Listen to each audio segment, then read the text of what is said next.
Good morning, everybody. Ben and Woods, 97.3 The Fan. Happy Wednesday to you. Let's get our heads right on a Wednesday morning. Had a good chance to win a series against the LA Dodgers last night. Didn't get the job done. We will talk about that, and we will go deep on it. Deep. Because we got 4 hours to talk about it. We got a big leaguer coming on, too. We can talk about games like that. That was a great game. Great game. I mean, just didn't go our way last night. Two great games in a row. Yeah, 1-1 right now. So, hey, it's fine. It's fine. Let's get loose on a Wednesday, though. I'm Woodsy. That's Paul Reindl. He's the executive producer. Good morning, Paulie. Hey, how are you? Doing good. Benjamin Higgins, your friendly neighborhood sports anchor. How are you, Benjamin? I am good. Good morning to everybody. Wednesday, middle of the week, halfway to the weekend. Yep, that's right. Hump day, as they call it. How was everyone's evening last night? Paul, you played basketball. Yeah, didn't go great. Really? We lost. It was a close game until like the last 2 minutes. Did you throw one away out of bounds with like a second left of the game or something? No, didn't make a no. I'm error. saying the final score we lost by like 15. Oh, okay. Because they ran away at the end and hit a couple of threes. It was like a 2 to 6 point game all night, and just couldn't get back all the way. I get it, Benjamin. Well, this is going to make me sound old. You are old. Which is true because I am getting old. I am now the father of a 23-year-old. Happy birthday to my oldest son, Jack. Happy turns birthday, 23 Jack. today. 23. Jackie. We went out to dinner with his grandma and grandpa, my mother-in-law and father-in-law last night. Where to did you celebrate his birthday. We went fancy. We went to Market in Del Mar, right there by the polo fields. You are so fancy. Fancy dinner. I gave him some choices. That's the one he picked. Okay. We had the three-course meal. It what was did you have? Give me very the whole, tasty. Lay it out. I had it was like a green chili soup as my appetizer. Okay. Well, they brought it amuse. It was like a shrimp with a little, like a curry type sauce. Very delicious. Just one little tiny bite of shrimp. Okay. Then I had a green chile chorizo soup. Okay. And then I just went with the tenderloin, medium rare. Can't beat it. With some potatoes and mushrooms that came with, and then a tres leches cake for dessert. Wow. I think I went to Bubs and PB on my 23rd birthday.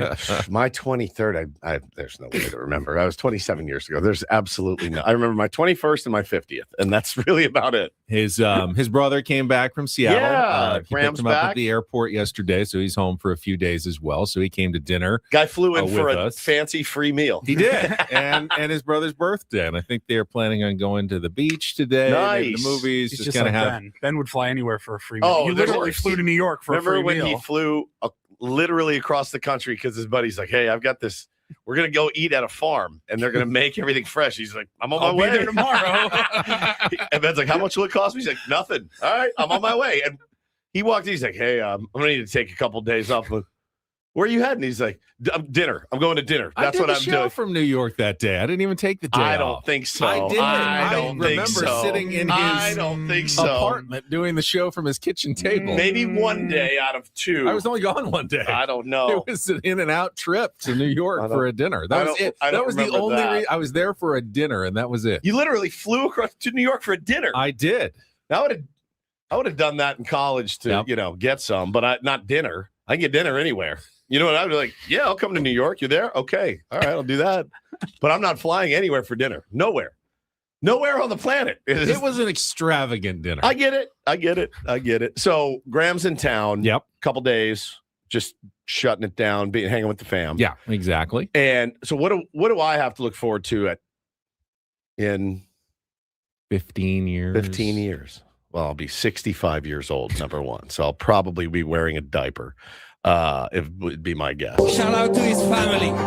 You're not like me. I don't think you'll allow your children to still be living at home when they're my kids' age, Benny, possibly. I don't know. I like to romanticize the fact that I won't, but at the end of the day, they both own me. I mean, they own me. And I love to romanticize the thought of, all right, pal, 18. You're on your own. You're cut off from this and that. There's no way. So if they need a place, they will always have a place. But in my mind, certainly, Ben, it's hey, this is it, man. It's time to be a man. Like, there's just no way. It's one of the hardest things about parenting is finding the balance, There's the balance between wanting them to, struggle a little bit and figure things out on their own, because we all need to have that skill. Of course. You can't just have everything kind of perfect and done for your whole life, but they're also your kids. You want to support them, and you also don't make want them feel safe. Yes, and you don't want anything to happen to them. And if because then if something does, and you were like, man, I could have avoided that easily just by not being such a jerk as a parent, then you're going to feel bad about that forever. So it's always that balance between, how much support versus how much, push you want to give your children. I told Bo the other day, we were laying in bed and I was tucking him in and I said, buddy, I know you're only 8 years old, but I want you to understand something about parenting already. I said, it's the greatest challenge. And I said, when do I push you? And when do I pull back? Right? And I said to him, I go, I can't wear you out for everything you do. Everything. Like, you didn't put your shoes in the right place. You're not brushing your teeth fast enough. You're not doing this. You got stuff on the counter. You left your water bottle at school, right? Which I feel like we do to them a lot. Hannah and I both are like little hammers in their forehead. And so some stuff you have to let go. Which stuff is the biggest? It's the biggest conundrum of all, of like, which stuff? Like, I don't want you to be a forgetful turd, but I also am like, it's a water bottle, right? Get another one if we have to. You're going to forget it as an adult plenty of times. Dude, that's Forgotten exactly my water right. bottle a million times. Yes, and so you're right. I'm not a forgetful person. It's just the hardest thing about parenting. When do I push him in athletics? When do I pull back? When do I, and so, yeah, of course, in my mind, Ben, it's going to be, oh yeah, you'll land a job and you'll be you'll be at college for 4 years. But I know that the world doesn't work that way all the time. So I like to think that I would be that way, but I also know who I am. And if he was like, Dad, I got nothing, I got nothing. I had nothing to do. I'd be like, all right, well, we'll figure it out, right? Like, that's just how it goes, man. I think that's part of being a parent. I'll come visit you in your cardboard box on the street. Yeah, it's sorry, it's bud. not going to happen. Hey, get that stick and tie that handkerchief to it and fill it with all your belongings. And it's time for you to hit the road and go be a man at 18, right? So I know. And I know parents, my parents were pretty lax with me in that respect. I could come back whenever I needed to, but then once you hit a certain point and you leave for long enough, you're like, okay, now I can do this on my own. Like, I don't think I can move home now at 50. Remember when I went to visit my parents last summer? It's just my dad, checking on my dad and hanging with them for a week. And I would do the show and then like go take a nap and wake up at 3 p.m. and I'd walk out. My dad's looking at me and I'm like, this is familiar, isn't it? You hate this. Remember, like, this is how I was when I was like 19, didn't have a job. I go, Dad, I worked this morning. He's like, I didn't say anything. And I'm in there eating at 3 p.m. Bowl of cereal. He's like, well, we're having dinner at 5, right? I'm like, I'm 50 years old. Yeah. It was so trippy. I felt like I was a divorcee at home. Like, Dad, are you going to the store? Is Mom going? Or should I get? He said, I'm going to take a swim in the pool. Is that all right? And I could feel like the old disdain coming through. It was just so good. So listen, we do what we have to do to get by. We had a great night last night. It was our last rookies game for Taylor's team. We did it a little differently last night because of the timing of the game. 5:30 p.m. was the game start. So I think all the parents and coaches were like, cool, man. We'll play about 90 minutes. About an hour and 10. So because they're done. Bro, at 5:30 at night, those kids are like, like they're toast.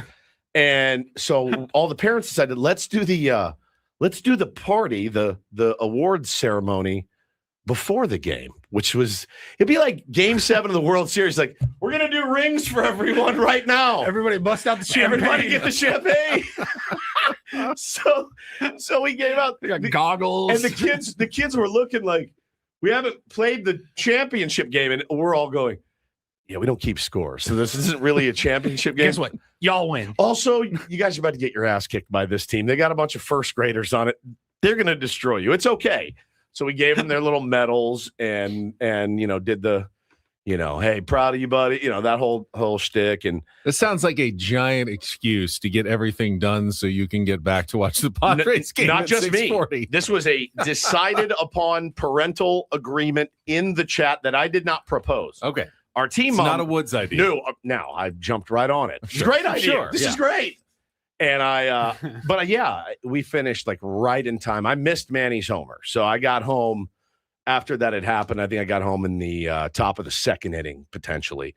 And, then you got to shut it down and do dinner and bath and all that. So I was in and out until, it really, really counted. But it was a lot, dude. Running, head coaching 2 teams in one season was a ton, but it was really awesome, and the kids were great. So, and the parents were great too. So it was a lot of fun. So the last 3 months or so, yeah. You've been multiple games every single week, both kids, and now you're jumping right back into another team in like a week. In a week, yeah. But this one's not part of a league or anything like that. So that surprised me when you said that this morning. Yeah. It's really just a developmental practice team. Yeah. But you've got uniforms and hats and everything. Got unis, hats. You don't really need uniforms if you're not playing it. Well, we're gonna play games. Okay. We're gonna play games, but there's no league. It's basically, hey, you got a 9U team, I got a 9U team. Let's get together and let our 9U teams play each other.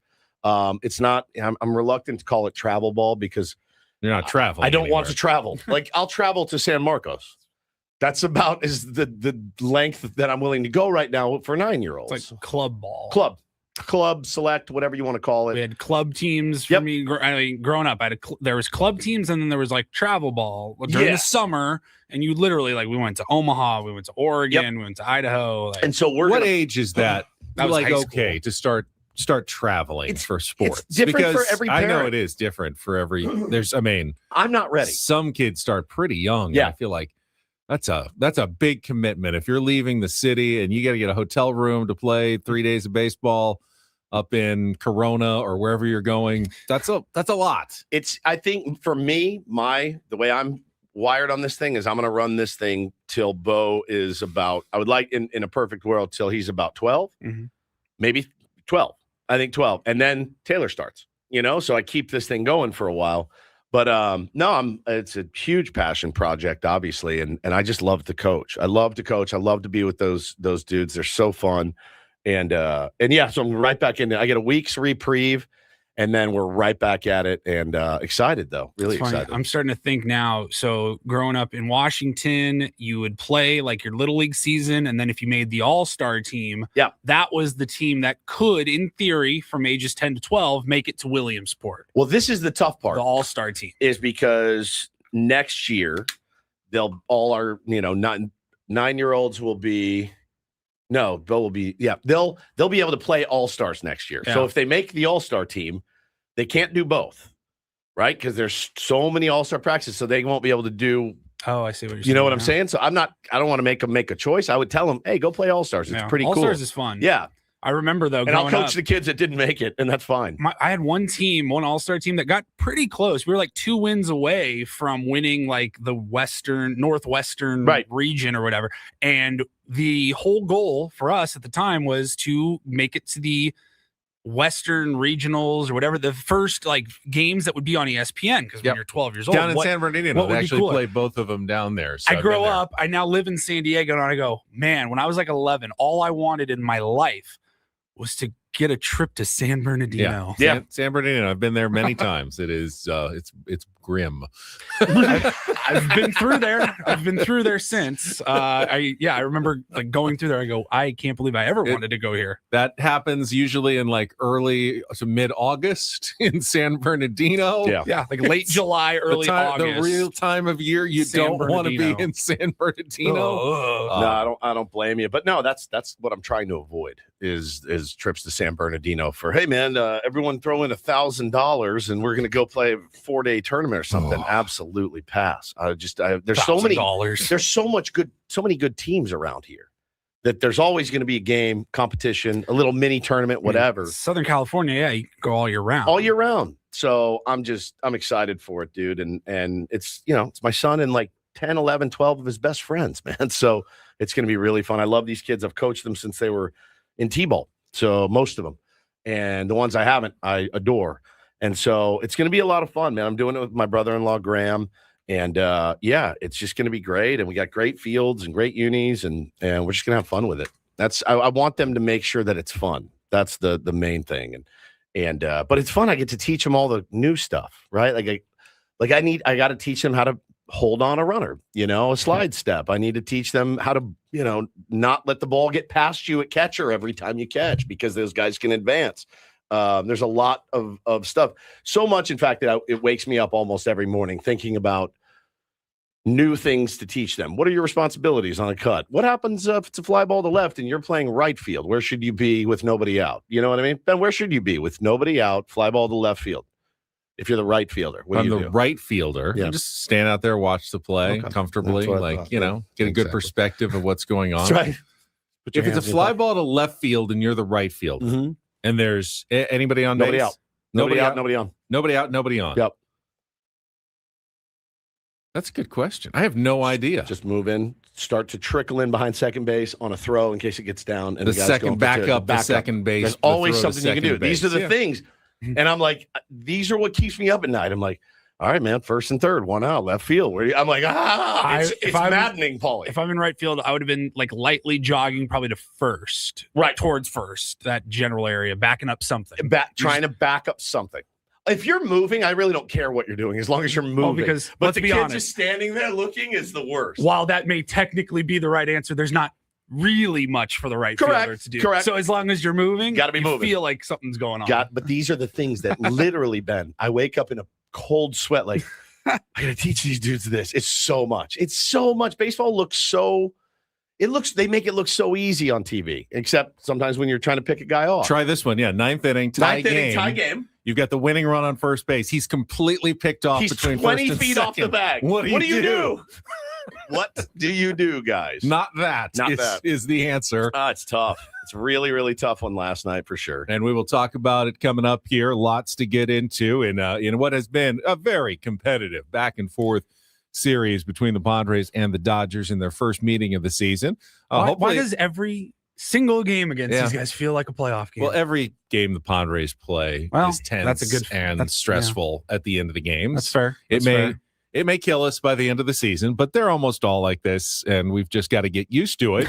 But that's what you want, and the Padres. It was a good game. It was a good. I'm hoping that the last 2 days and the first 50 games of the season portends that this is going to be a really good competition between these two teams all the way through the season. Yeah. I mean, every sign points right now toward good Padres and Dodgers being neck and neck, as equal as you possibly can be. Both, what they've done so far this season and what they've done against each other the past couple of days. How about that Katie Wu yesterday with her spot-on analysis of Emmett Sheehan?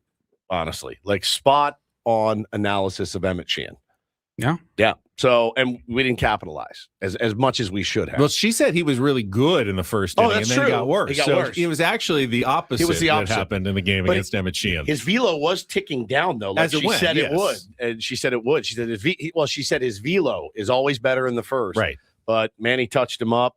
You felt. Boy, I like that. I like that too. Manny answering back, just the team answering back, and he felt big, but Manny in particular hitting that, hit the chest. I was like, all right, he needed that one. Oh, the ground rule double almost put me in the grave with Fermin coming up. We'll talk about it. I'm jumping the gun right now. All right, we've got lots to get to. We will get to our Padres crap up of a tough 5-4 loss to the Los Angeles Dodgers. We will set the menu, giveaways, guests, and more. Midweek Wednesday edition of Ben and Woods. Tier 1s, thank you for joining us. Broadcasting live from the Bill House Studios. We know how on San Diego's #1 sports station, 97.3 The Fan. Back after.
He just here. I'll show you a little. Just a little. Please don't. Just a little bit. What hurts on you? Nothing at all. A little bit. Not that now. So let's say whatever you're about to touch is the only thing. Let's say It's gonna hurt. Right? All right, yeah. Okay. Pretend your knee hurts. Pretend your knee. It's going to in a second. Right here. Oh, that is not pleasant. Hey, player, this is all yours. This room with this view. This speakeasy with this cocktail. Hey, could you make that too? The spa with this. Ah. And this pool on this roof. This is all for you. The all-new Hamul Casino Resort, now open.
He just here. I'll show you a little. Just a little. Please don't. Just a little bit. What hurts on you? Nothing at all. A little bit. Not that now. So let's say whatever you're about to touch is the only thing. Let's say It's gonna hurt. Right? All right, yeah. Okay. Pretend your knee hurts. Pretend your knee. It's going to in a second. Right here. Oh,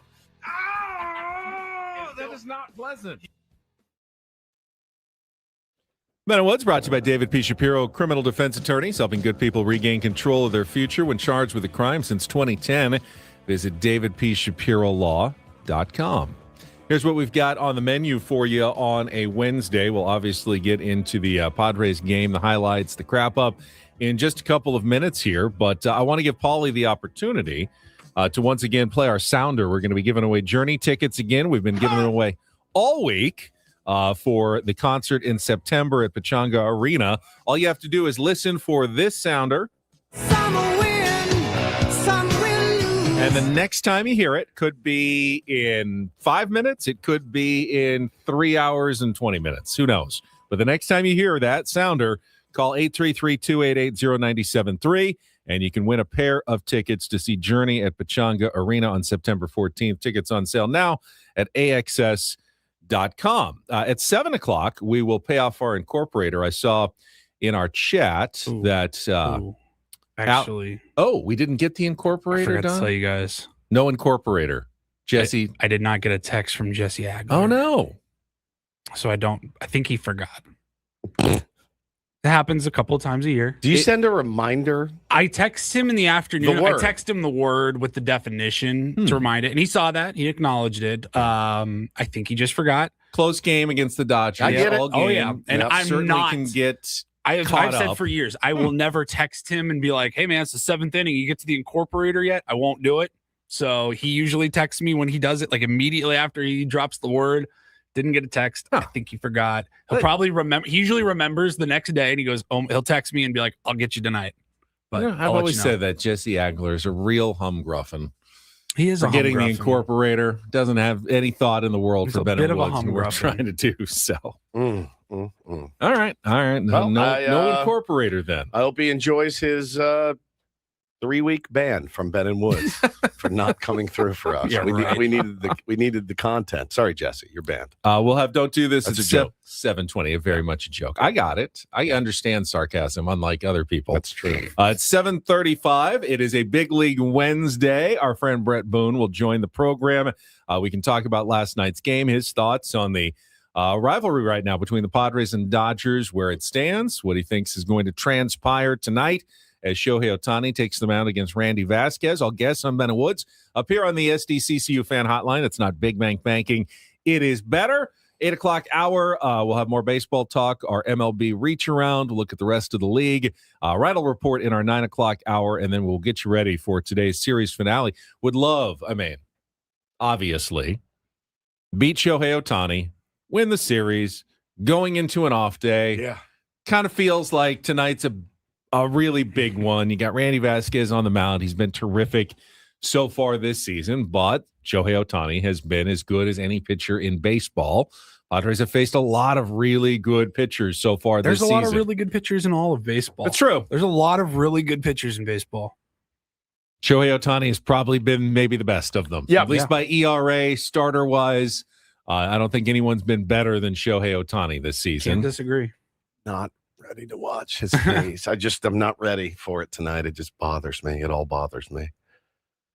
5:40 start. 5:40, an hour earlier. An hour, yeah, it's not a day game, getaway day, but only a slight hour accommodation made for the Dodgers to get out of town tonight. But the Padres get that nice off day at home before they resume their homestand on Friday against the A's, and then the Phillies will be coming to town Monday, Tuesday, Wednesday next week. So I'm sure that the off day would be spent much more enjoyably and relaxing if they are able to get the win and the series win and be sitting in first place against the Dodgers, currently a half game out.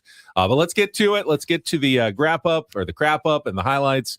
Go through what was really it's a good game. a really good game. It was a lot exciting. of small moments, breaks that went for and against both teams, key moments that we can discuss from last night coming up next year on 97.3 The Fan. From the 855 Get Ross Traffic Center. Injured? Demand justice. Demand Jurowitz. 855GetRoss.com. In San Diego, the 5 northbound sluggish in spots between the 54 and the 94. 94 westbound slow getting onto the 805 northbound as well as getting onto the 5 heading northbound. This report is brought to you by Valvoline Instant Oil Change.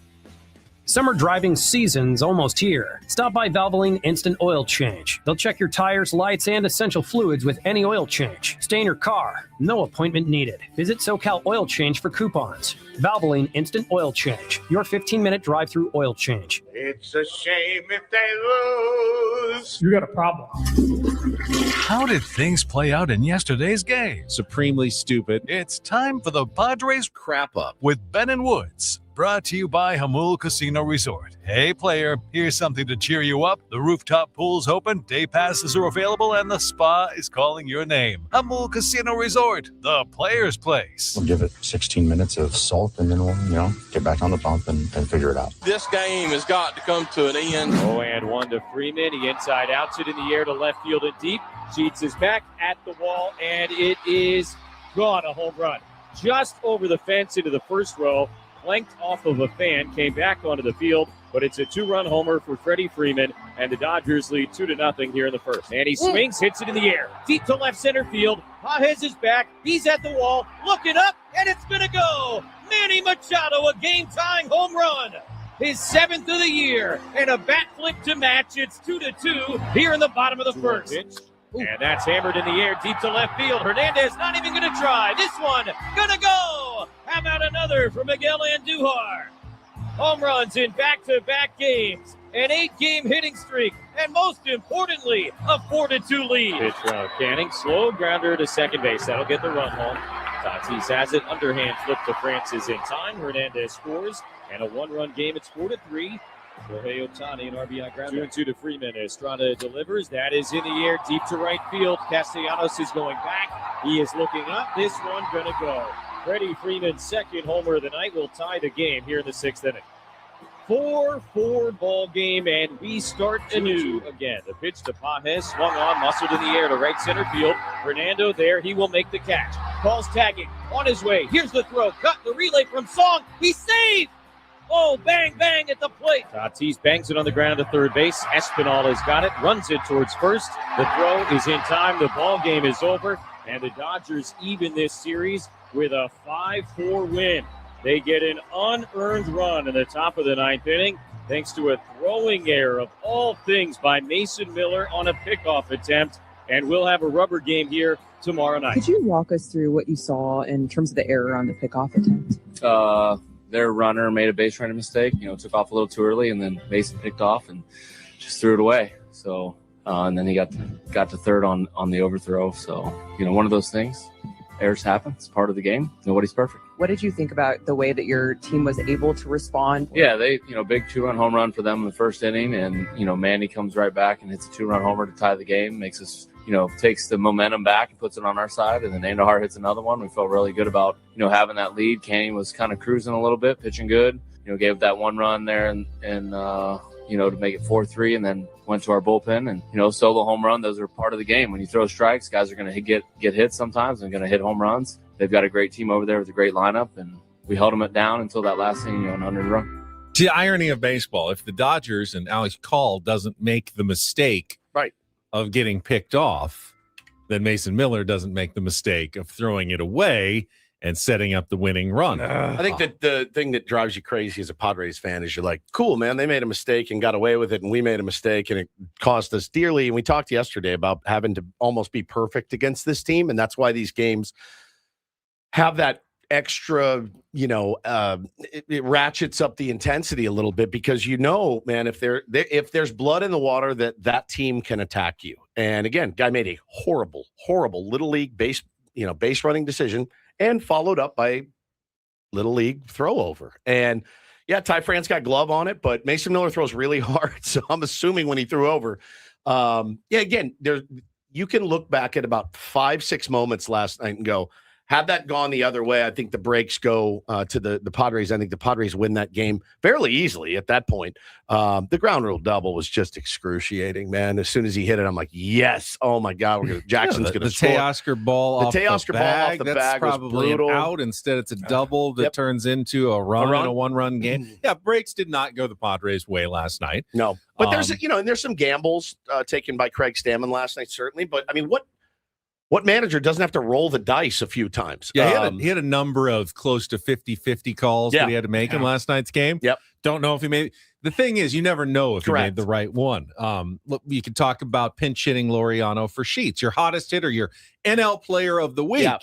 And I got a text from one of my Channel 10 colleagues, like, how can you take the hottest batter out? And I go, well, he's not that great against lefties. Yep. You've got this righty Laureano on the bench, and Laureano smoked one. I thought it was gone. I went full Dodger fan on that. Was that the right call or the wrong call? Sheets could have hit a home run. He could have struck out on 3 pitches. We'll never know if that was the right call or not. We know the results did not favor the San Diego Padres, but the process of Laureano smoking a ball at 100 miles an hour to the wall, it didn't get over Teoscar's head. He must have been playing real deep to be able to get back and grab that one. The process was pretty good.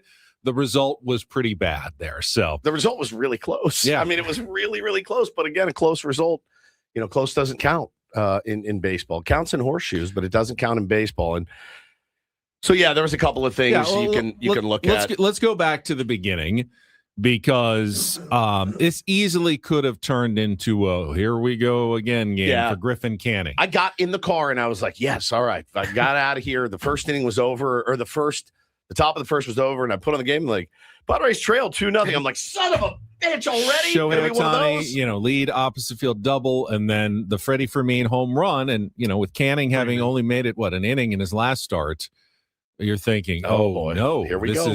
This is now going to be a problem. And to his credit, Griffin Canning really locked it down after that. Other than the unlucky, Teoscar double off the bag, held the Dodgers in check through 5 innings, 3 runs, 4 hits, 5 strikeouts, just 1 walk against the Dodgers, with Griffin Canning making his 4th start of the season. I think that's a job well done by Griffin Canning. Take it. In 5 that innings, 3 earned runs. Take it. And obviously helped a lot by Manny Machado stepping up after struggling for the better part of the first 2 months, hitting a huge 2-run home run off Emmett Sheehan to center field in the bottom of the first inning, right after the Dodgers had scored. Felt like, okay, wash it out. First inning is a wash for both teams, and then they play baseball after that. Miguel Andujar hits his 2nd home run in as many days. Yeah, by the way, though, from a guy, it's a 2-run home run because the guy that allegedly doesn't care and is looking to get traded from here busted his ass down the line and beat that ball out and got an infield single. Yeah, just so you know. So Tatis scores ahead of the home run by Andujar. Padres have the 4-2 lead, and then could have been 5-2, as you mentioned. Jackson Merrill singled in the 4th, and then the ground rule double by Ty France that would have scored Jackson Merrill would have made it 5-2. Instead, he gets sent back to third base, and Freddie Fermin, who continues to struggle offensively. I mean, I can't even remember the last time he did something big at the plate for the San Diego Padres. Yeah. His average is down to 153. His OPS is 437. You think that's bad? Let me pull up a tweet that I got last night from our pal Clark Farenthold. Benjamin, laying out really what's happened to Freddie Fermin since he got here. So his numbers since arriving in San Diego at the trade deadline last year, his WRC plus is 60. His weighted on base average is 249, and his batting average is 212. He has 12 extra base hits in 212 AB since joining the Padres. That's a tough look for Freddie Fermin. I like the dude. I mean, I like him, but you need more production offensively from that. You may have it in Duran and Camposano. The bummer is Camposano's not going to be ready. He's not even going to do a rehab assignment for a week or 2 weeks, Craig Stammen. So that toe. He's back to baseball activities, but he's still going to need to do some rehab games, and it's going to be a while. It may be, again, he said a week or 2 until he gets back to a and I think game. We'll see more Duran. I'd be surprised if he doesn't play today, but you can't play him every single day. So Freddie Fermin's going to still be in the lineup 2 or 3 times a week. That's just the way it's going to go for the Padres for now. And right now he's a black hole, an absolute black hole in the lineup, which, if he catches well and makes good ABS challenges, you can sort of justify, all right, catcher doesn't need to provide a ton of offense, but hasn't been doing a ton right lately, and that's been frustrating. So the Dodgers get that one back on the Teoscar double and Ohtani grounder in the 5th. So it's 4-3. Canning's out of the game, and Craig Stammen goes with Jeremiah Estrada as his first reliever out of the bullpen. made sense to me in the big picture, knowing, you probably don't have every reliever. Jason Adam not available maybe later in the game. You're going to need Adrian Morejon. You're going to need Brad Glay at some point. So you put Estrada in the sixth. You save your other guys for later in the game. How about the switch flip, though? The higher leverage going to Brad Glay Rodriguez, the lower leverage. And that really, if you're going to use Estrada, like you said at the break, that's the lowest leverage you can use him in right there. And, clinging to a 1-run lead, but you're in the sixth inning. Still the sixth inning, yeah. You're good. So that's a low leverage situation for. It is a high leverage situation, but you're going to probably have more higher leverage situations as the game goes on. It's the lowest that you're going to have for the rest of the night, unless you bust out 9 runs in the bottom half of the sixth, right? But so yeah, I thought it was a fine decision. I know what his numbers are against the Dodgers. They're not great. They're not great at all. They're terrible. And I thought the pitch that he made to Freeman was okay on anybody else. To Freeman. They showed it. That's the one where we've seen him do that a couple hundred times, where he just drops the bat head and it's gone. So he threw it right in the happy zone for him, and that was it. Tie ball game. Yeah, Estrada got the next 3 outs, but the damage was done, and then the Padres were unable to score against the Dodgers bullpen. Now, Dave Roberts bullpenned it like it was a playoff game, going matchups, lefty, righty, made a ton of switches, used 5 relievers after Emmett Sheehan. The biggest situation, of course, came there in the bottom of the 7th when the Padres got the 2 on with 2 outs. Gavin Sheets coming to the plate, and we mentioned it, Ramon Laureano sent up there to pitch hit. You can disagree, you can agree. I think my argument for not playing the matchups, because Craig Stammen played the matchups, went with the righty against the lefty. Sure. Didn't backfire. He hit it hard. My question is, in a tie game, Gavin Sheets could get up again in the 9th inning, in the 10th inning, in a big situation. Are you willing to take him out for the rest of the game for that one matchup? I think Ben, you're gonna have that's your one best argument about keeping Sheets in there. Not that he gives you the best chance maybe in that situation, but you might want him again later in the game. Yeah, for sure. And man, I thought Ramon got it, and he's been lost a little bit as a few of our guys have been up there. But when he got it, I did. I went full Dodger fan because I thought he hit it. And if he does, you've taken the lead and you've upgraded defensively in left field at the same time. There's a ton that makes sense. Yep. A ton of things make sense about pinch hitting Ramon Laureano in that situation. Listen, as a skipper, you're going to roll the dice, and sometimes you crap out. Sometimes you play the pass line and you hit it 10 times in a row. It's just the way that it goes. And I think he crapped out a little bit last night. Some of those decisions backfired. And again, you got 0 breaks last night. You lost by 1 run. You've had 2 really good ball games against this team. You can play with this team. You can play with this team. So, listen, I thought, do I use a chip tomorrow? And then I'm like, no, errors happen. But like Mason Miller is going to make a mistake. They don't until that was the first error of his career. Right. They happen to players though. Like they do. An error. What would get me is a mental, a real mental breakdown, or somebody that was out of position. Those are the ones that make me want to use a chip. They battled their ass off last night. And it wasn't even a panicky throw, I don't think, from Mason Miller. He just throws really hard, and it has a lot of movement. Yeah, he threw a little 2-seamer over there. It looked like Ty France like, God. It just moved a little too much for Ty France. It was right on the edge of his glove. It's hard to know who to blame. Ty France took the blame. He said after the game, I need to catch that. Yep. He took the blame. Mason took the blame too. The error went to Miller. He took the blame as well. Doesn't really matter. I thought one of the most electric moments of the entire season happened in the 8th inning when Shohei Ohtani leads off with a double against Adrian Morejon. Oh, that was so elite. Gets to third. Oh, my God. And Morejon just reaches back and strikes out the heart of the Dodgers order. That's awesome. Freeman and Tucker to get out of the inning.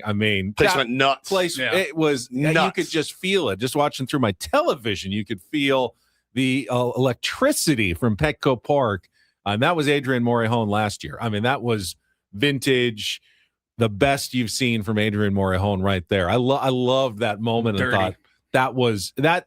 If he takes that confidence going forward and turns back into that Adrian Morejon, then I don't care that they lost that game. That's a huge win for the Padres. Good call by Cole here. Did you guys see Ruben talking to him?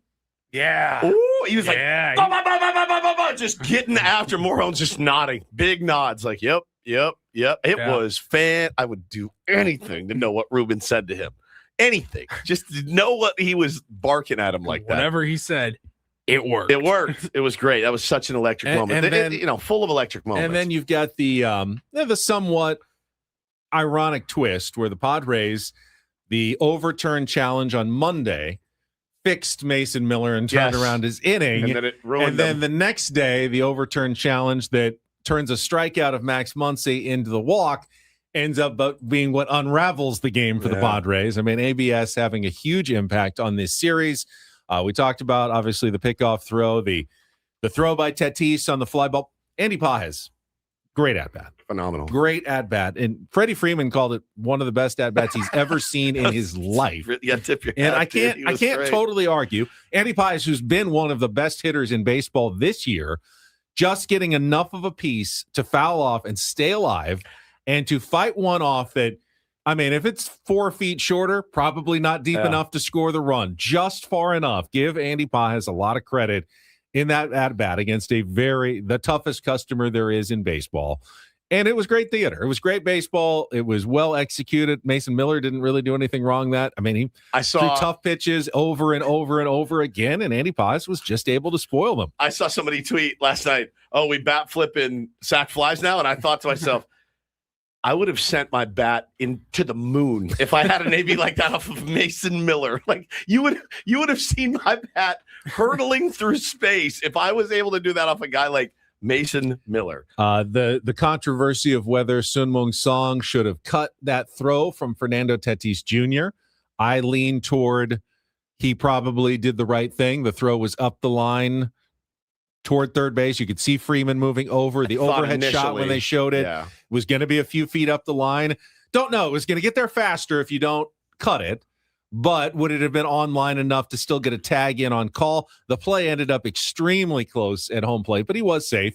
It was the correct call. It was the correct decision by Stammen to challenge just in case, they missed something because it was such a high leverage situation. And then it was the correct decision, I think, to take Miller out at that point. As Paulie texted, he says it's jarring to see Mason Miller walk off the mound. Yeah. But save the bullets. He had already thrown 22 pitches. He had thrown a bunch the day before. And Ron Marinaccio came in and 5 pitches and got out of the inning with nobody on base at that point. It doesn't really matter as much. I understood the move, but the fielding error from Mason Miller that he said first of his career, and then him shortly after walking off the field, it was like seeing Halley's Comet. Yeah, it was. It was very crazy. Very strange, dude. Very, very strange. And, with the magic that this team has done and with the Dodgers having used most of their bigger names in the bullpen, left with just Will Klein, who had never saved a game going in the 9th inning. Probably, if I want to complain about one thing, leaving Freddie Fermin in to bat in the 9th inning. Granted, you had Duran. If you go with Duran, you have very little left. You don't have a backup catcher at that point. He goes extra innings. You put yourself in a bit of a tougher situation. You don't have a backup catcher, but you could have. Yeah, I mean, you could have pinch hit there. Ty France exists. Well, he's already in the lineup. Let's see. I don't know what you do. Yeah, I mean, you take your chances, though. I think you have to pull the trigger there. Yeah, just for me, it's just been such an auto out lately. That would be my one maybe complaint about Stammen's managing in the game last night. Yep. He was careful and conservative, as has generally been his MO, and you probably should be pretty conservative early in the season. I would hope if that's a playoff game, you are pulling the trigger on any pinch hitter that you think can do something more than Freddie Fermin at the plate in that situation. And then it comes down to Fernando Tatis Jr., who, hit a ball hard again, but straight into the ground, 103 miles an hour. I looked at the exit velocity and go, didn't seem like a very hard grounder. No, he smoked it just straight into the ground for the final out as the Padres lose 5-4. And the irony here is, we're saying all season long, if they can't get their big 3 going, Padres are going to start losing games. But they keep winning games. And last night, Tatis 2 hits, Machado a 2-run home run, Merrill hitting a walk. It was the best probably game of all 3 of them had combined together, and they lose that one. Correct. Make it make sense. They finally do what we ask, and that's the one they end up losing to the Dodgers. I don't know. Oh, well, it's game in May. It is. And you can still win the series today. Yep. We'll talk more about it coming up in hour number 2. Get to Don't Do This. And Bret Boone will join us on a Big League Wednesday Tier 1, stick around. More Ben and Woods on the way on San Diego's #1 sports station, 97.3 The Fan.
Don't know if you stuck around after the game last night, but it almost happened. The always affable Craig Stammen.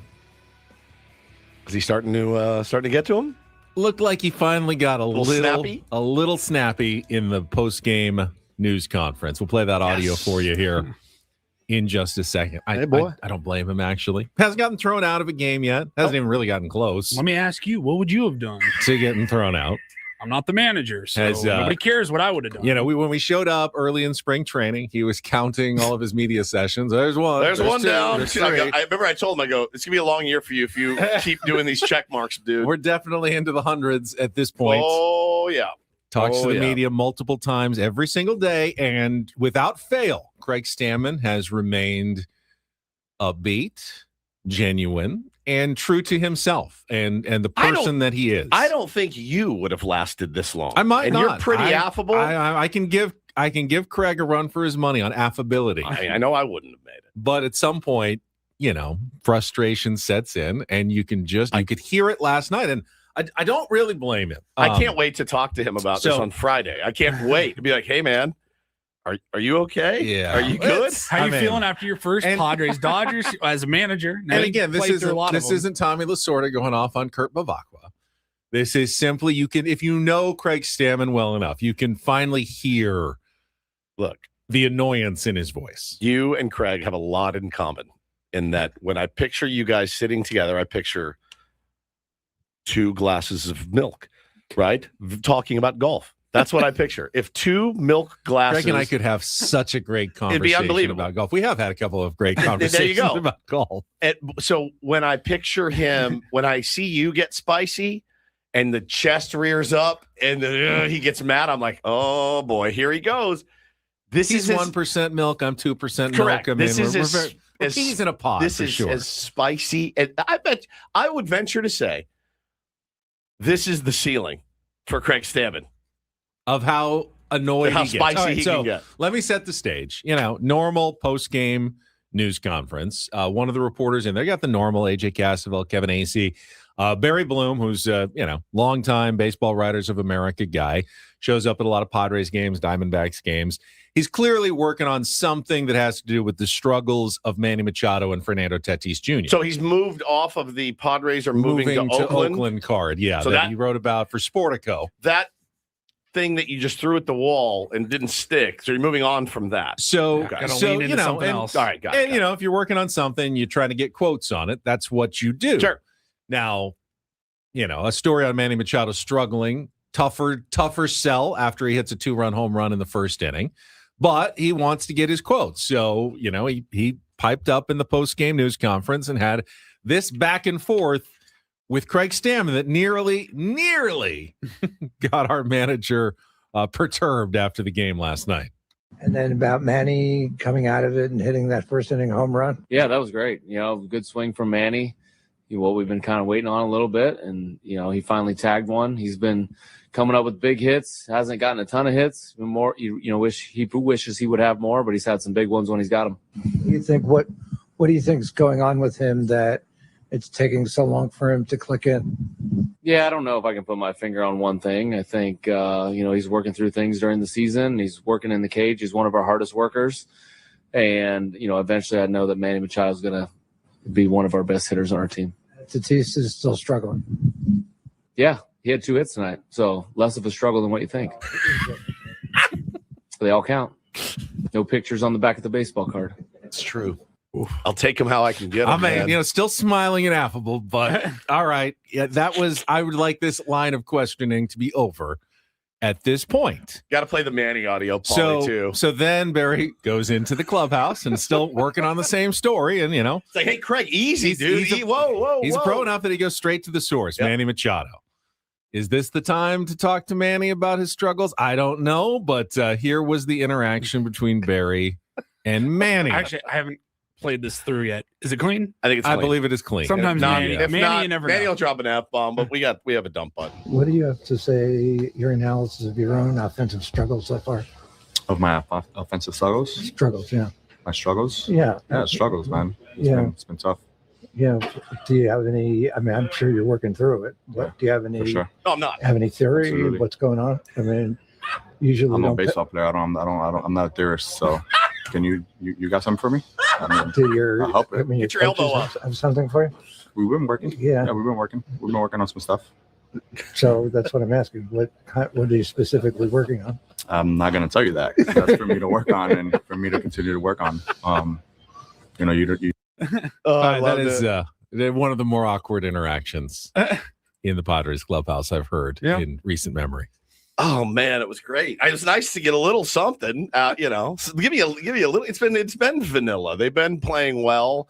They haven't been performing well, but they've been playing well and winning. Right? It's a weird. We've talked about this a lot this season. Like, are they a good team or are they a bad team? I think good teams are 10 games over 500. You would say that's a good baseball team, but the way that they're getting it done. The thing that we forget too is that baseball. It is a team sport. You need all 9 guys to contribute at some point. And sometimes when 3 aren't, the other 6 are, you can still win baseball games. And we've been a very resilient team to this point this season. But that's nice to get a little spice out of the guys. I like that. Credit Marty, by the way, for the audio. Yeah, that's Marty Caswell. Excellent work. Yeah, works with Darren Smith, who we'll have on Friday on the Friar Territory podcast. So here's a point I want to make. Can we just talk about I'm not a theorist? I'm not a theorist. What's your theory? I'm not a theorist. Okay. Have any theory? Absolutely. What's going on? I mean, usually I'm a baseball player. I'm not a theorist. So I'm not a theorist. Can you got something for me? You got something for me? It's amazing. Actually, I do. If you could get your elbow up a little bit, right? Yeah, open your stance a little bit, Manny. I don't know that Manny can open his stance anymore, but it's so good. Do you got something for me? So the point I'd want to make here, though, and here is the power that the media has that people kind of don't really feel like sometimes is deserved. How you can frame this in many different ways. You can frame it as we have. All right, kind of silly questions after a tough loss. And maybe this isn't the line of questioning. And you got something for me? Craig Stammen and Manny are well within their rights to respond the way they did. But you could also write a column, probably without any irony, saying Padres are starting to feel the strain of the struggles. And, Craig Stammen getting a little snippy after the game. And Manny Machado, a tense back and forth with a reporter in the clubhouse. Are things starting to crack with the San Diego Padres? Are there issues in the clubhouse? Are there leadership issues with the San Diego Padres? For sure. And you could go and you could spin this into some narrative that probably is not even close to being accurate, but you take the quotes the right way, you write it in the right way. You can make anything sound the way you can make an argument to make it sound the way you want it to. Yeah, salacious. You could do a very salacious piece if you wanted to, but that was great. It was great. It was nice to see a little pushback from the fellas. And listen, maybe they are feeling the strain. That's a tough one to lose yesterday, certainly against that team.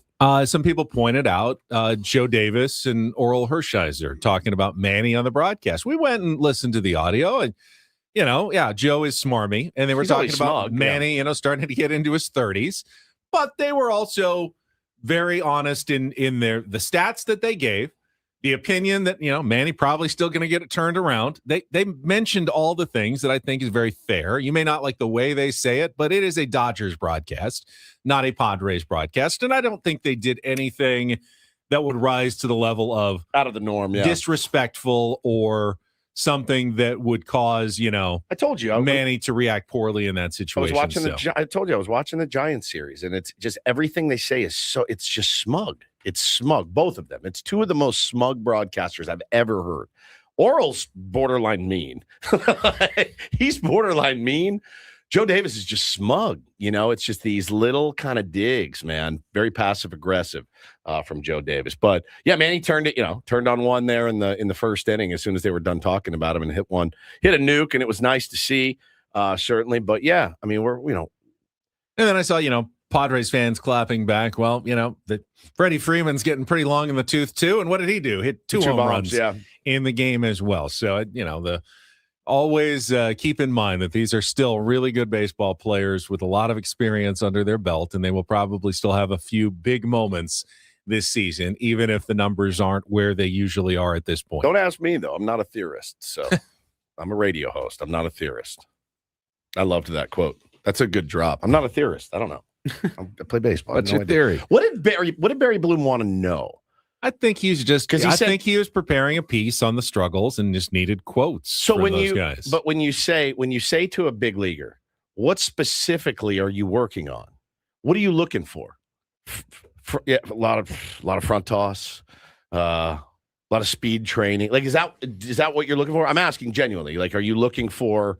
I mean, I'm cranking the velo machine up. Anything that you feel might be interesting to add to your piece. If Manny says something like, I feel like I'm just not hitting the off-speed pitches well, and we're trying to figure out why. That's an interesting element to the story. Manny's not going to give you that, but you can ask that question. But is it determine like what? Is it a backhanded way to say you're not doing anything? If you ask the question right, it shouldn't be taken that way. Okay. It should be an honest question, like tell me, what specifically are you? All right, let me ask you this, Ben. What specifically are you working on to make sure you're the best radio host every day? What specifically are you working on? Well, I'm trying to get enough sleep so I'm awake and alert during the show. Don't always succeed, but do the best that I can to try to make sure that I'm ready to play as soon as 6 o'clock hits. So, we can always keep working and doing better. Me asking you that, don't you now feel that I think that you're not doing enough to make yourself a better radio host? I think that would be me taking things too personally. Fair. If I took it that way, because I would take it that way. You have kind of a thinner skin. Correct. Which and some baseball players have thick skins and some have thinner skins. And it's not necessarily a reporter's job to. Oh, this guy's a thin skin, so I better be more delicate in how I phrase the question. Yeah. If you would ask it to one guy, you can ask it to any guy. And they can answer it any way that they want. So it's always odd to me. Like what specifically are you working on? Hitting, man. I'm trying to hit. I'm trying to see mistakes and punish mistakes. And do you want to know was it not a huge story when Eric Hosmer was asked what he was working on defensively, and his answer was nothing. My glove is sick, bro. That was not a public question, though. That was a private conversation, right? But I'm saying that. If you get an answer that is unexpected, like Manny says something like, "I'm not working on anything. I'm good." Then all of a sudden that becomes the headline quote for your story. You got something for me? No, you got something for me? I love it. It would have been funny if Barry Blue was like, "Yeah, absolutely. I'll tell you exactly what for me. I'll tell you exactly what you're doing wrong. Exactly what you're doing wrong. I'm gonna get your just hips slightly more open there, back in that back hip more. That's really the key. The lower half is tried really moving up in the box, back in the box. Yeah. I mean, they try everything. They really do. We saw the video. Fernando was out before the game again with Manny, working with Manny. Extra hitting, extra tosses, extra work in the cage. When you don't see him out there, it doesn't mean they're not doing it. It just means they're doing it inside. It's a constant struggle. They are always looking for whatever is going to unlock what they want to unlock. That is one thing that I am 100% sure of, that those guys are working hard to try to figure out what's going wrong. By the way, one of the crazier moments of a baseball game that you'll see is that giant weight flipping off of Castellanos' bat into the middle of the field. God. Oh, my God. I thought the bat may have snapped in half just on the swing. No, it's like a donut. But it's just this big, it's like a pole and then this big thick weight kind of on the end of it, but it's one piece and then connected to another piece. And he swung it and you just saw it That thing probably weighs, my guess is 40 pounds, like hurtling through the air. They used to just put the donut. Yeah, slide it on. But now they have advanced snapped, weights that they put on bats. Yeah, for sure. And it just came right out in the middle, right before the pitch. Crazy. Glad they were able to not throw the pitch. Didn't hit anybody. I don't think that Nick did anything wrong. No, he didn't. It was just accident. Just an accident. Old ass warm up bat. You know what I mean? Like we got to get a new one down there. But Cassie's face was like, "Oh my God, Mudd and Donner!" Like I don't think I've ever seen that before. I know I haven't seen that before. That was fantastic. All right, we will have more Padres talk coming up with Bret Boone at the bottom of the hour on a Big League Wednesday. But up next, we will get to Don't Do This. Got an update on that soccer story, Big one. the controversy and scandal in English soccer that we talked about last week. They have made their decision, and it's pretty spicy, actually, what's going on. So we'll get to that and more coming up next. Broadcasting live from the Bill House Studios. We know how. It's Ben and Woods on San Diego's #1 sports station, 97.3 The Fan. First, though, got a text from David. My guy with Trajan Wealth here in San Diego yesterday said had another Tier 1 join and go through their finances, their 401ks, their investments to make sure that they were set up for retirement, just like I did a few months ago and just like I think you should do as well. Go to TrajanWealth.com, TRAJAN Wealth.com. Work with the fiduciary advisors that I am now working with. I got to 50. It's not like I don't had a plan. I was saving, but I wasn't really looking at it closely. And I didn't realize that there were some things that I could be doing better. There were ways that I could get better prepared for my retirement whenever that happens. Wouldn't you want to feel like you're in the best possible situation to retire? Trajan Wealth can help you do that. You can set up your consultation by calling 1-855-TRAJAN-1. 1-855-TRAJAN-1, or going online to TrajanWealth.com, TRAJANWealth.com. They've got local offices in Liberty Station, Carlsbad, and Del Mar, so somewhere near you to get the process started so you feel like, hey, I'm in good shape for retirement here in San Diego, here in California, with people who know what they are talking about. So check them out today. Trajan Wealth, advisory services through Trajan Wealth LLC, SEC-registered investment advisor, additional services through Trajan Estate and Trajan Tax, actual client, paid advertisement, additional disclosures at TrajanWealth.com.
Hey, player, this is all yours.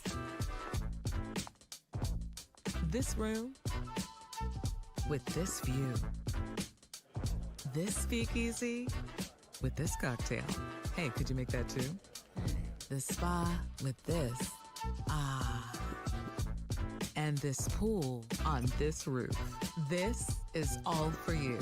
The all-new Hamul Casino Resort. Now open.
Bret Boone coming up at the bottom of the hour. First, though, let's get to Don't Do This, and I'll start with an update from the English Championship League. This is a huge story in soccer.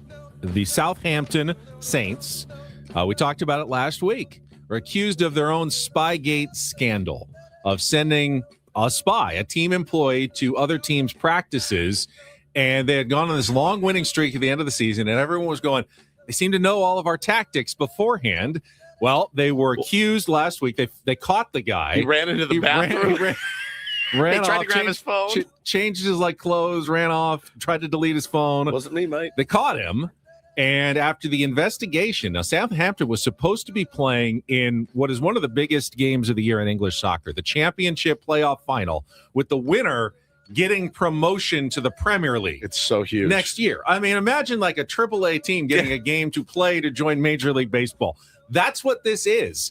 And instead, they have been removed from the playoffs. The team that they beat in the semifinals has been advanced to the finals in their place. So even though they lost, they get a chance to play for the Premier League. And Southampton also fined and docked 4 points to start next season. So they basically guilty of spying on other teams. After the investigation, they're out of the playoffs. Huge scandal in English soccer. And as I mentioned last week, if they had not gone on that run at the end of the season, the team that would have made the playoffs instead of them is Wrexham. So I've got to imagine they're going to handle that somewhere near the end of the new season that just dropped of Welcome to Wrexham that's underway as well. So that'll make it an even bigger story worldwide once it hits the TV show. Pretty incredible. This is something that would happen, I feel, to us or me in particular. Not that I would ever win the NFL Offensive Player of the Year. I would never win that. No. I'm not in the NFL. I'm not particularly good at being a wide receiver either. But Seahawks wide receiver Jackson Smith-Njigba did get his award last night for the Offensive Player of the Year. However, the plaque read, Defensive Player of the Year. And actually, it says 2025 Defensive Player of the Year. One word. No, I really want to expose them, though. It's getting disrespectful, guys. Defense. Come on, bro. One word. The year. One word. Man. The year. The year. One word. Did Adam Klug do the engraving on this? Because it feels like a Kluger. Love you, man. But it does feel like a Kluger. It feels like I was in a rush to get your award done, and I had a misspelling, and I put the wrong. Am I wrong? No. The only thing that I'll say is I don't know that it was like a personal disrespect. I don't know that it Jackson was a Smith and personal Jigba. disrespect. People are just dumb when it comes to grammar and vocabulary. I mean, the fact that they had the year all together and didn't have the space, like, does anyone take a moment to proofread? Quality control, my friend. I mean, at least defensive is a word. And yes, it is a real word. It's just they mistakenly didn't put offensive. How many times have you gone to like a restaurant and a menu has a spelling and you're errors, so turned off, and it's just on there and you're going like, I mean, does anyone not look at these things? Do the people that print the things like, well, this is how they sent it, so I guess they want us to misspell quesadilla on here? Yes. Well, it's pretty cool for him because he is the first wide receiver ever to win Defensive Player of the Year. There you go. And so that making some history. You gotta make lemonade out of lemons. Here's some other Defensive Players of the Year with a receiving touchdown: Deion Sanders, J.J. Watt, and of course Jackson Smith and Jugba. He said too, he's like, at this point, just keep the trophy, just keep it in the record books, but you can go ahead and keep the trophy. Finally, a little do this. DD mega doo-doo. And it starts with what is one of the bigger don't do this moments you can have in sports. Chase Burns, who has been electric for the Cincinnati Reds starting this season, took a 100 and almost 9-mile-an-hour liner to the lower half yesterday. And he actually bounced back, pitched really well, ended up getting his 6th win of the season as they beat the Phillies and snapped the Phillies' 5-game winning streak. But, of course, his manager, Terry Francona, concerned about the status of his player, went out to check on him. And after the game, Tito's great. He's funny. He's so good. He's so good. This is what he said was the exchange between himself and Chase Burns following the line drive. Where did that comebacker get him, and is he okay? It hit him kind of in the meat of the inside, hamstring kind of. Man, I'll tell you what, that was scary. Then he ran off the mound. I thought he was okay, and then he got in the dugout and looked like he was dead. And I asked him, I said, "Hey man, please tell me you have a cup on." And he said, "No." I was like, "Chase," I said, "I don't even watch a game on TV without wearing a cup." I said, "Golly, man, you guys are crazy." Crazy. I've played with 100 dudes that played third, short, pitched, didn't wear a cup. I've never understood it. I don't understand. I heard Xavier Scruggs say this morning, unless you're a catcher, guys in the big leagues don't really wear cups very often anymore. You get to a point where you're like, I can handle anything that comes my way. When do you reach that point? Pros.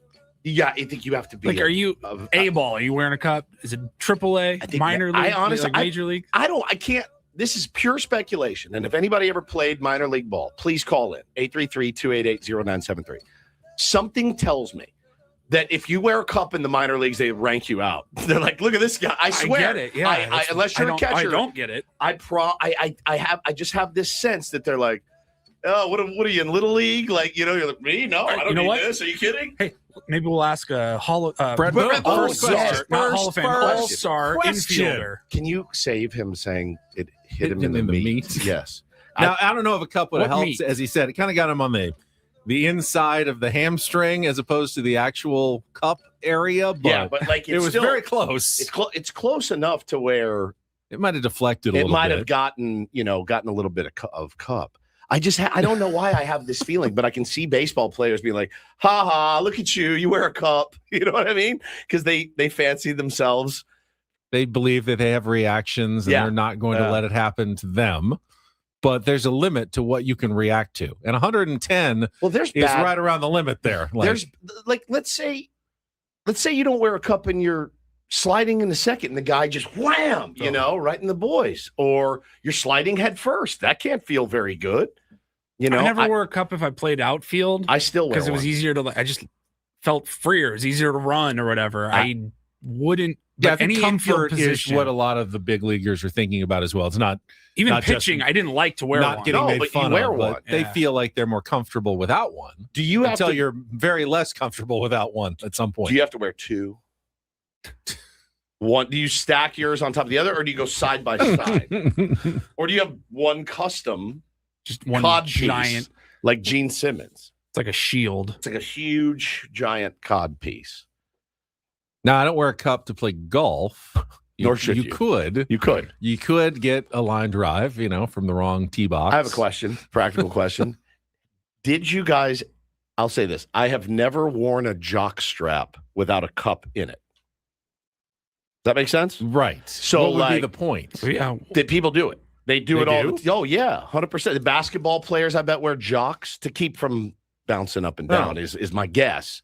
But I've never worn one that didn't have a cup. Were they in wearing like boxers that are loose as well? I don't know or something. But I think I bet you that. Well, they all wear sliders now. Yeah. Or like you don't compression. you don't really need it when you've got those. Not on, when you have kind of. compression. Yeah. But did you ever wear a jock? Because I remember being in gym class, so like everybody has to have a jock. I'm like, for what? Are we taking grounders? Like, what are we doing? That didn't make a lot of sense. No, it doesn't. So you never wore one either. No, I okay. didn't, not unless I was playing baseball. 4 letters in here says I stopped wearing cups in high school. That is crazy to me. It's crazy to me. I would never step on the field without one. All right. Well, we know what the first question for Bret Boone is going to be. That was don't and do this for a Wednesday. That was Don't Do This with Ben and Woods on 97.3 The Fan. Bret Boone coming up next. Padres Talk, Cup Talk with Ben and Woods on San Diego's #1 sports station, 97.3 The Fan. Gambling problem? Call 1-800-GAMBLER. GEGE 000-466. For a full list of games and rules, play at 7 Mile Casino. Visit 7milecasino.com. First, though, let's talk about 7 Mile Casino. It is the upscale place to play cards in San Diego. Not just easy to get to, right off the 5 freeway in Chula Vista, but when you walk in, you're going to be met with a light, comfortable, airy room, easy to navigate, friendly dealers, great staff. I mean, everything you're looking for if you're a card player and want to play somewhere you're like your new home. Yeah, exactly. And like you just said, it's a place for card players. If you like slots and stuff, there's other options for you. You're going to have to drive a little bit further, certainly. But if you like cards, 7 Mile Casino is the place for you. They've got Texas Hold'em, Pie Gal, Baccarat, and, of course, the great California-style blackjack. And just friendly dealers, smoke-free environment, a lot to love. Enjoy a great meal at Sammy's at 7 Mile. All the great Sammy's wood-fired pizzas you've come to know and love in San Diego. Plus, the 24/7 players menu. Get the Kung Pao chicken. It's fantastic. The messy sundae for dessert. Enjoy it on that patio that overlooks San Diego Bay. Check it out today. 7 Mile Casino, just 7 minutes from downtown.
He just here. I'll show you a little. Just a little. Please don't. Just a little bit.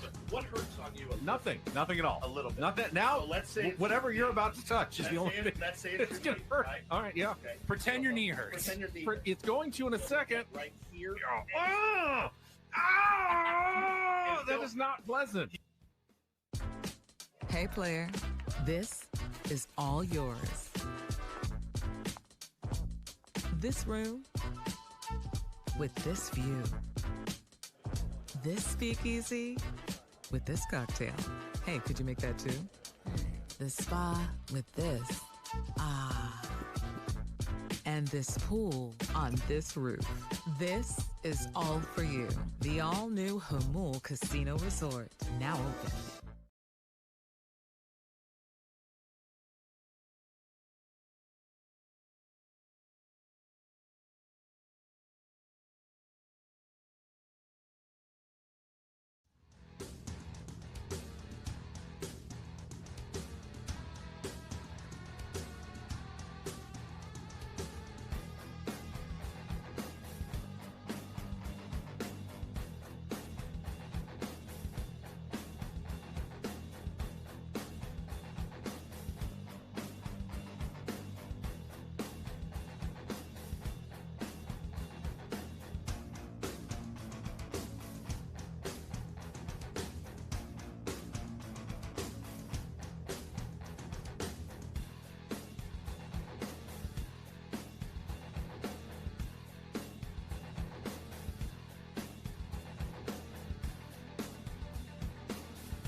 But congratulations to Jason. He heard the Journey Sounder won the tickets to the Journey concert at Pechanga Arena.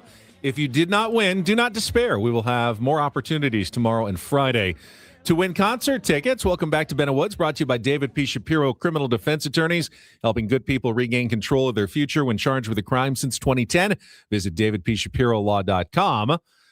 He is standing by. I believe Bret Boone is going to join us for a Big League Wednesday, and we will ask him about his wiener. Chase Burns not wearing a cup and what his experience was with baseball players and their cup wearing practices. Protecting your wiener. Exactly. Coming up next here on 97.3 The Fan. From the 855 Get Ross Traffic Center. Injured? Demand justice. Demand Jurowitz. 855GetRoss.com. Chula Vista in San Diego, the 805 northbound slow in spots from H Street to the 8. The 8 westbound sluggish from the 125 to the 805. I'm Sam Tindrick, Odyssey San Diego traffic. This game day traffic report is brought to you by Crystal Geyser Alpine Spring Water.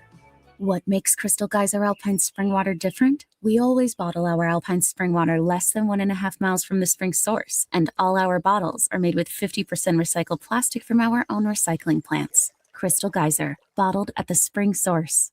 And we're joined right now by Odyssey MLB insider Bret Boone. Bret, the host of the Bret Boone podcast, featuring the most notable names in MLB and around sports every week. Insider calls are presented by Grainger. For the ones who get it done, Grainger offers the professional-grade products you need delivered when and where you need them. Call, click Grainger.com, or just stop by. Well, you joined us, Bret, right in the middle. We just had our Don't Do This segment.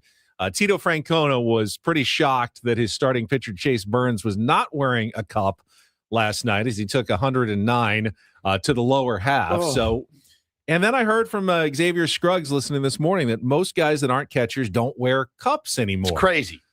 Is that your experience as well? What was it like when you were playing, and did you always wear a cup in the infield? My timeline changes on this. I don't think I wore a cup until probably 90. I don't know, late 90s. You didn't wear a cup and then you started. Right. And people would ask me why. I said, well, I don't miss balls that are hit to me. That's it. We knew it. We knew it, man. We knew that it had to be the big league ego. I love it. Now, one day that changed. And it wasn't during a game. It was during BP. I was taking ground balls and I got squared up. And, it's just that everybody kind of knows what happens, and you let your teammate or whoever it may be, me in this case, you just squirm for a while. Everybody knows what's going on. You limp off the field and you go put a cup on.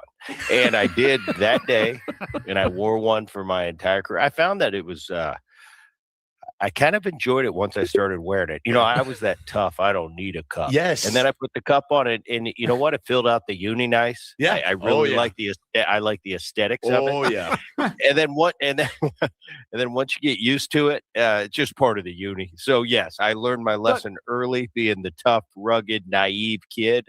Isn't that a lesson up. you didn't need to learn? You could have. That's you didn't one that need to learn that. That's one that you do feel, Brett, that like you think you'd already know, right? I'll tell you, just chalk it up to being a naive young kid. I made more mistakes than that, guys. Trust me. We don't have enough time for the mistakes I made. But yes, that was one of them. I don't know. I current day, it's not like I'm checking guys out. No But cup checks. I would say most guys do wear a cup. In my generation, everybody wore one pretty much. Okay. Yes, a few outfielders didn't wear them, maybe. But for infielders, for sure, it was just kind of part of your uniform. But it wasn't one of those things where, oh, he's wearing a cup, he's not wearing a cup. And it depends on your pants are loose or tight, whether you know that you have a cup on or not. I really had I knew that it was like, I don't need a cup because nothing's going to get close to that area because that's where my glove is and I can catch anything hit my way. I knew it. When you make it to that level, you don't have to worry about rocks in the infield like we do on Sundays. The hops are true. The bad hops. The hops are true. I made it through the minor leagues, though, without a cup.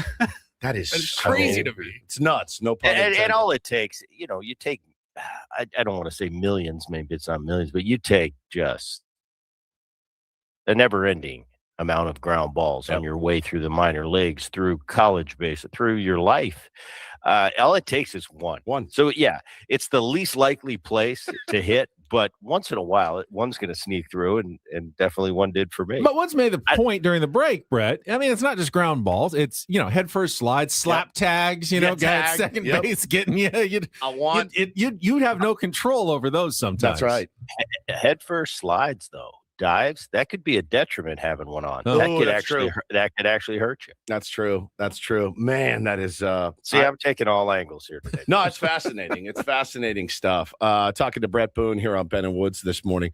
Did you have I know have you had Tito on your podcast before, Terry Francona? I have never had Tito, and it seems like at this point I've had everybody that's ever been on a big league field.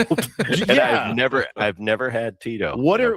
Played against him for years. Okay, I was going to ask you. You never played for him. You played against him. One of my favorite guys to listen talk baseball. Him, Dusty Baker, those guys. Like I could listen to those guys tell stories all day. What do you remember about competing against him? Most of my time, I remember, I think he was in Philly. I've got one quick story for you. When I was in Philly, we were playing, Mark Portugal was a teammate of mine in Cincinnati, went to Philly. We're playing Philly. It's late in the game. It's one of those blowout games. And I think we were winning like 10-2. And I get to first base and they're not really holding me on. Oh, no. I'm in La La Land. And I just take off and steal. Oh, no. And back in those days, you didn't in the 8th inning with an 8-run lead, you do not steal. And I get to second base, people are kind of looking at me. I look around, I realize what happened. And I just went, oh my goodness, what am I doing? I look to the Philly dugout. I say, Francona's the manager. I give him the I am so sorry look with the hand gestures. And I really do feel bad because I was just in La La Land. I wasn't thinking about score or anything. I was wrapped up in maybe my at-bat or my at-bats going into it. Anyway, after the game, I get a phone call, and it's Mark Portugal. He's pitching the next day, good friend of mine. And he says, Boone, I'm not going to sleep tonight because I got to drill you tomorrow. Oh, yeah. I went over to their clubhouse, sat down with Francona, sat down with Port, and I just said, listen, you're going to do what you got to do tomorrow. I understand from a team aspect. I said, but I just want to apologize. I did not. That's not how I play. And they kind of knew, they had that look in their eye like, yeah, Boone, why'd you have to put us in this position? Well, long story short, next day we get to the yard, rained out. Rained out. I never got drilled. Yes. Did you think about just stealing first and going back on the next? Can you imagine? That would have been the all-time move. You run back to because first. One thing I didn't do on a field, because I always tried to play the game right from the rules and from our rules that are set as players. And I never had to apologize for anything. It's like, no, this is how I play. I'm doing it right. I don't care if you got hurt. I don't care. But that was one day where I just was so vulnerable because it's like I was dead wrong. But it wasn't with malice. It wasn't a premeditated, I'm going to get them and and steal a base and rub it in their face because we're killing them.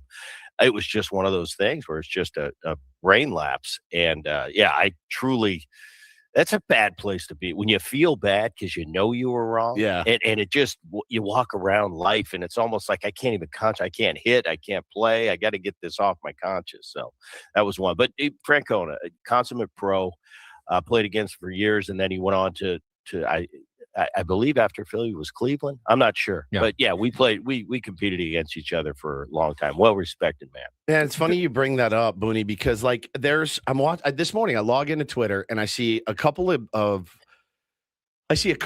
instances that happened in college baseball last night, right? Where a kid strikes, throws a strike and he's like, I effing own you. And you can hear it. It's picked up on the mic. And then another guy hits a bomb and he's like, F you, and screams into the dugout. College baseball is insane. It's nuts. And I'm like, this wasn't always this way. When did this change? It's like WWE baseball. Listen, I love a celebration. I love the Booney bat flip. I think there's a right way to do it. I think there's a wrong way to do it. But like the guy throws one strike and he's like, I effing own you. And then he gets taken bridge on the next pitch. And I'm like, when did this start? Why do these guys let their kids get away with it at that level? Well, I don't think it's a level thing. It's the horse is out of the barn, boys, if you haven't noticed. And I think it starts at the top, and it's the big leaguers. And when they're doing dances and everything's you've got your brand for everything you do. And I've kind of warmed up to it over the years. When it's done right. I think when it's done right, it's great awesome for the game. Yeah. But when I first retired, and you'd be with, your generation of players watching a game and see how these, how the game is played today. Get off my lawn. How can they possibly do that?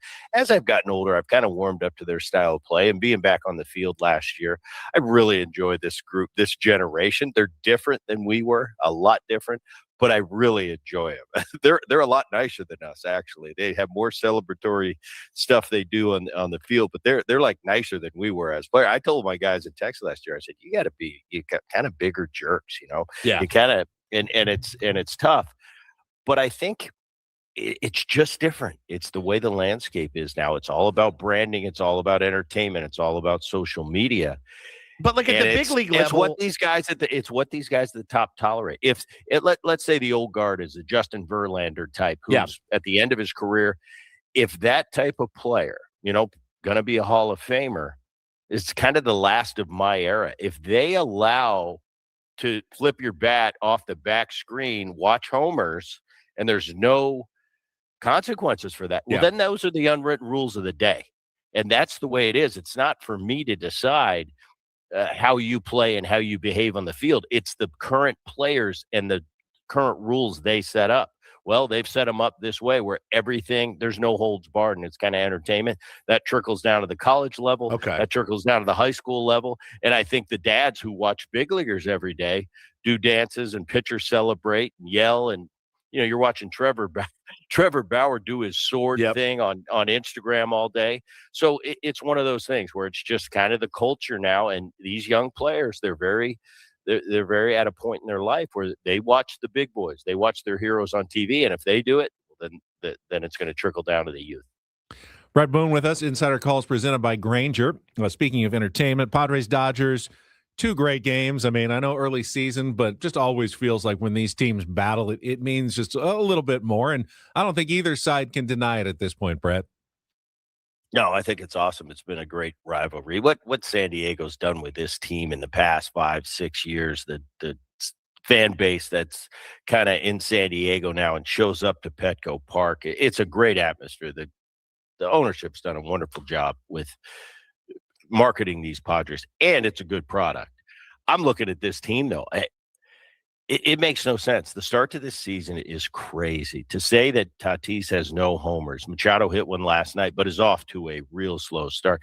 Basically, Sheets, who won Player of the Week, you got Andujar resurrecting his career. Your offense is in the bottom 10 of everything possible category. Pavetta's out. Musgrove's out.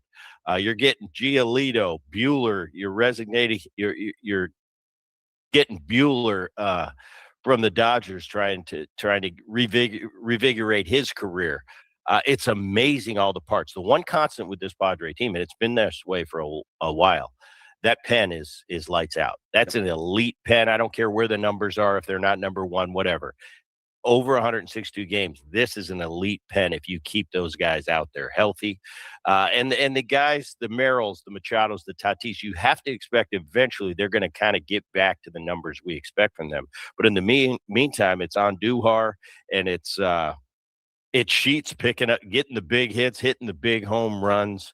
And it's really fun to watch because there's no rhyme or reason right now. I mean, if you just look at numbers, there's no way the Padres have one of the best records in baseball, but they do. They're playing good. They're finding a way to win. Stammen, I got to give him credit. He's done a great job, whatever he's doing down there. You can tell there's a chemistry. There's certain years where chemistry kind of is the trump card. I think the Toronto Blue Jays of a year ago had it, where you just watched them take the field. They enjoyed one another. They liked playing baseball together. And that's something that everybody doesn't have. And it's a real big proponent to a winning ball club. It's just kind of an X factor, and not everybody has it. Actually, very few teams have that chemistry. Usually they win and lose from the talent on the field and staying healthy. But this team, I think they just have that little extra. And it's a team that like each other, likes playing together, and just has a nose for the finish line. They find a way to win games. Boone, great stuff. We'll talk to you again next week. Thank you so much. All right, guys. Thank you. Odyssey Wear MLB. your cup. Wear your cup. Yeah, wear your cups. Kids. Odyssey MLB Insider Bret Boone, brought to you by Grainger, for the ones who get it done. Call clickgrainger.com or just stop by, and all guests appear on our SDCCU fan hotline. It's not big bank banking. It's better. Does Manny wear a cup?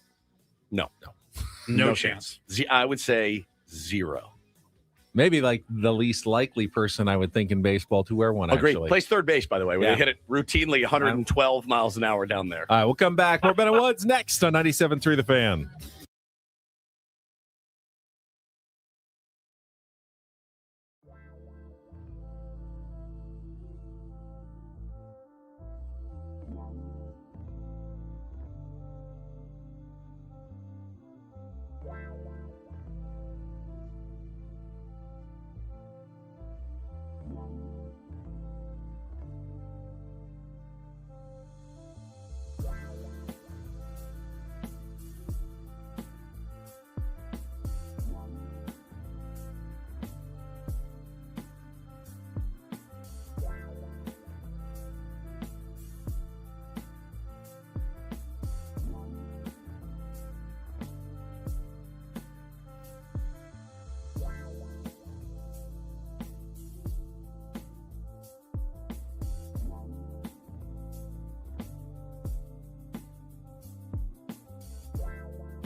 right, we're halfway home on a Wednesday. Ben and Woods, 97.3, The Fan. We got a really weird tweet this morning.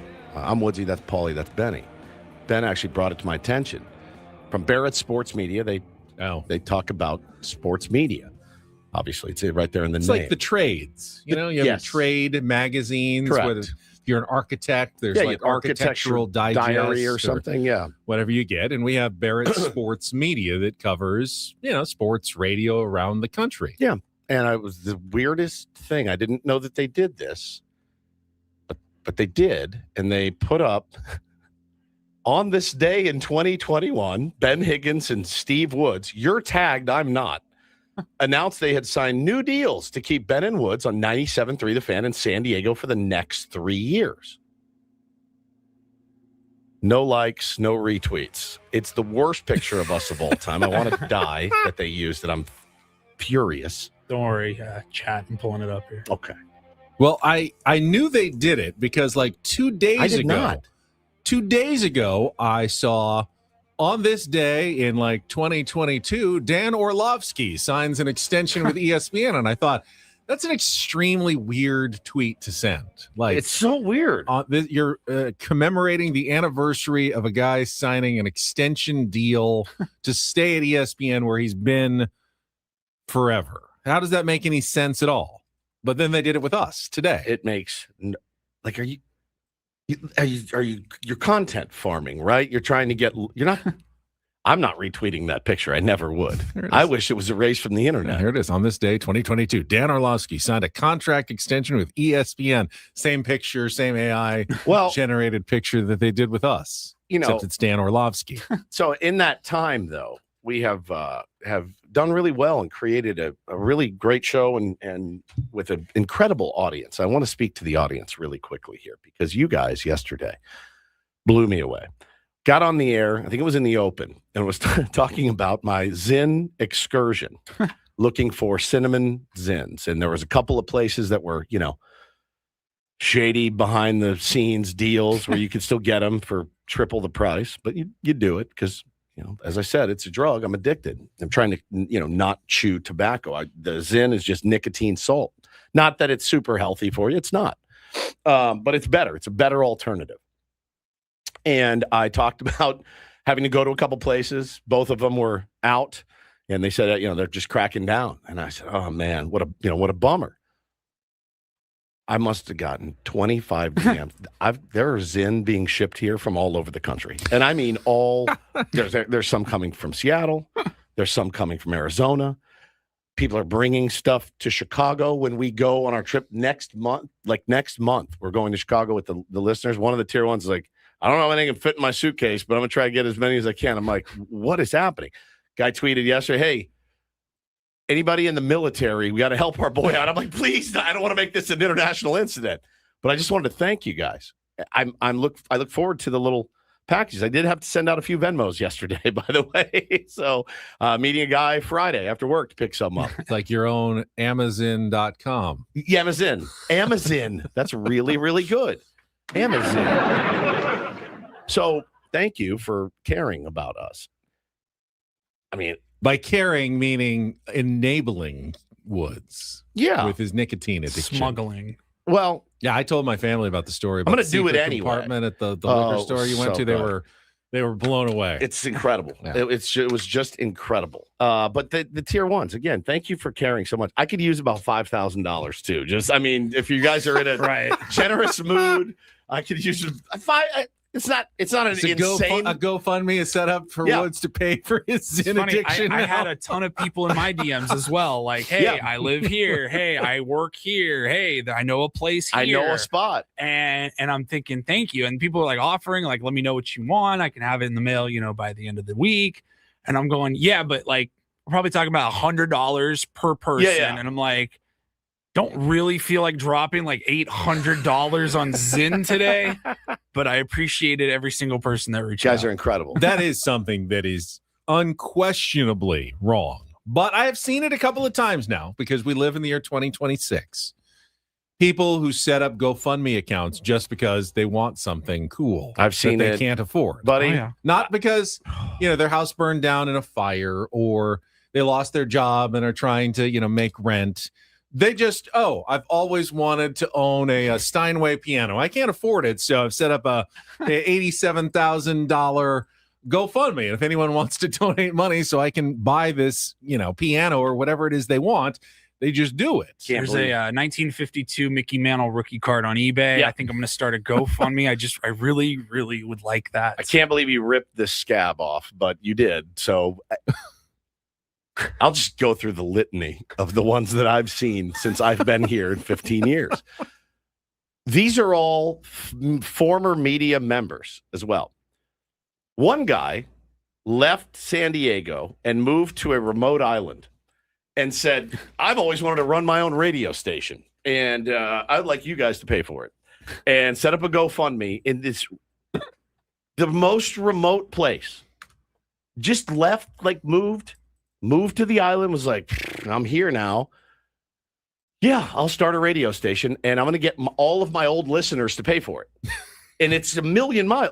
Hey, congrats on your passion project, but why are you paying for my next career choice, right? So that was one. I was infuriated by it. I mean, I went through the roof infuriated. I was so mad. And I it was at that moment I promised myself, when I'm done with this job, I'm leaving you guys alone. I loved our time together, but I'm not going to ask anything of you. I'm really not.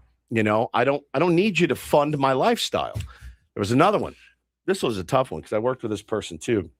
And I would loan this person money all the time. And there was a GoFundMe for front row tickets to a concert that was put out. I've always wanted to see this band. Not just get in. Not just get in. See it. Front row VIP. This is my dream. This is what I've always wanted. And I mean, Benny, it just the lack of self-awareness is something we've talked many times. You people at the salsa bar. Getting your salsa. There's a lack of self-awareness that goes on. The person at the grocery store, the scratch off, the guy buying a lottery, there's a lack of self-awareness. And I thought that one to me is you can't put that out asking for front row tickets, a pair, for your listeners to pay for. And it just made me insane. And so I hope I never do that. I think, we say it all the time. It's like a topic wheel staple, biggest pet peeve or whatever. That's it. Lack of self-awareness. That's number one for me. And it could, that's a big umbrella. I know it can be how you walk through the aisle at the grocery store. It could be how you drive your car. It could be how you are as a friend or a coworker, or a teammate or whatever. Lack of self-awareness drives me insane. It makes me feel like I'm taking crazy pills. I'm like, am I the jerk? Am I the crazy person? This lady yesterday in the grocery store, I come around the corner and I've got my cart, and her cart is angled, blocking the entire thing as she's looking at Progresso soups or something. And I just stopped. I have my AirPods in. I'm listening to music. So I stop and she sees me and she goes, oh, she moves it just enough to where I still banged her cart on the way by. And I'm looking at her going, move it flush. Get it flush with this so that I can get by.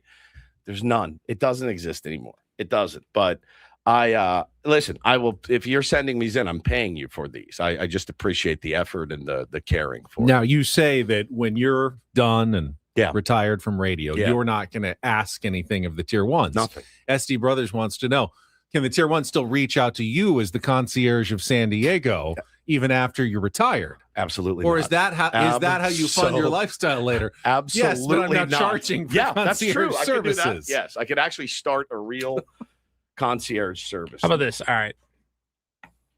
The final Ben and Woods show ends on a Friday. Yeah. By that Monday, the next Monday, you have a new phone number, right? No, by Friday afternoon. We're off the air at 10. Yeah. My phone number is changed by noon. Never to be heard from again. And then how many people get the new number? Who gets the new number? I have a list of 12 people.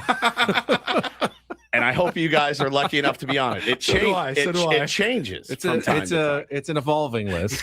Yeah. I scratch people on, I add people, right? It's fluid. Yeah. Like Aussie Tony, he's in now. He wasn't on there a couple of years ago. He's on there now. But yeah, no, Paulie, Thank you guys. It's been a wild ride. It's been crazy. I'm crying. The whole bit. Like, Does this Adam is it. get your phone number? No. And then I tried calling you. we hug. I get in my car and I go to Verizon. It's my very, very, very first. Babe, are you coming home? The kids are here. They want to celebrate. Yeah, as soon as I'm done at Verizon. Changing my phone number, and I'm never to be heard from again. Find me at the Little League fields. That's what I want. That's where I want to be. No, it's but it was so kind. I mean, everyone was so nice. And I think one guy was offered to I think that was illegal. I'm not sure. He's like, I'm a truck driver and I can handle it. I'm like, or is this mafia stuff? Like, you're going to throw stuff off a truck into my trunk? Fall off the back of the truck. No, he's going to hack into the manifest. He's going to know which truck has the Zin in it. And he's going to be like, all right, they're going to be in this remote part of, the 10 freeway. I show up at home. I'm like, babe, I got you a fur coat and I got a bunch of Zins. These all fell off the truck. Remember the scene in Breaking Bad where they had to steal all the methane from the moving train? That's going to be Wood's train. That's right. Mark says, Elo and Scravy have been throwing out hints to help go see the Dolphins 49ers game. If anybody gives those guys a nickel, you're dead to me. Do not give them one red cent. You guys are not here to fund our lifestyle. It's crazy. This guy made a radio station and he made you guys pay for it, San Diego. You know whose job it is to fund our lifestyle? Ours. Odyssey. It's Odyssey's. Holy cow. I want to own a radio station. Give me your money. Ben, I can't even tell. It probably took a year off my life when I would see this guy's Facebook post. I couldn't believe it. So, moral of the story: don't set up a GoFundMe just to buy something cool that you don't have. Hey guys, it's me.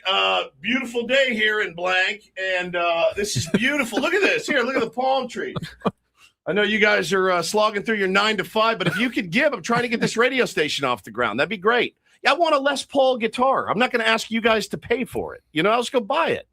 It is nuts. It is nuts. I do not want to own a card shop. Believe me. Trust me. People are saying, go fund me for his next career to own a card store. No, thank you. Unfortunately, too, man, I just nothing new, but yesterday running a couple of errands and you just realize how much more expensive everything is nowadays, whether it's baseball cards, like gas. I mean, I'm waiting, just hoping that, by the time this tank runs out, gas will have gone down at least a little bit. Probably not going to happen. Went to the grocery store, you're like, about 4 things, it's $65 or whatever. I took my kids for ice cream the other day. Just you say the small, and you get 2 little scoops. With tip, it was $47. Jesus For me, both my kids and my wife. My youngest son, who came back yesterday, flew back. He works at an ice cream shop now in Seattle. Yeah.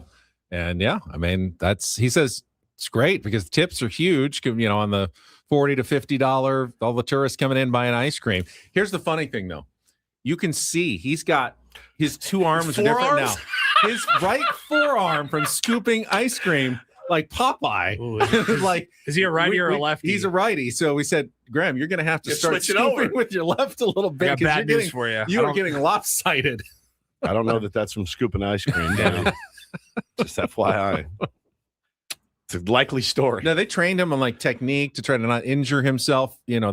The proper scooping technique and everything. I feel like at the shop where he works. He works at Salt and Straw. I feel like I would get carpal tunnel. At the Pike Place Market. I feel like I would get carpal tunnel. They worry about that because, healthcare and insurance, they don't want to injure. So there's very specific ways that you're supposed to scoop the ice cream to stay injury free. It needs to be a little soft because when it's hard, it's really hard to scoop. Well, they have the warm water that keeps the scooper slightly warm. It sort of melts it as you're scooping it, but you're kind of scraping across to create can I say this too? The perfect ball of ice cream. If I go into an ice cream shop and the person has a carpal tunnel brace on, I don't want their ice cream anymore. It just means it's a busy ice cream shop.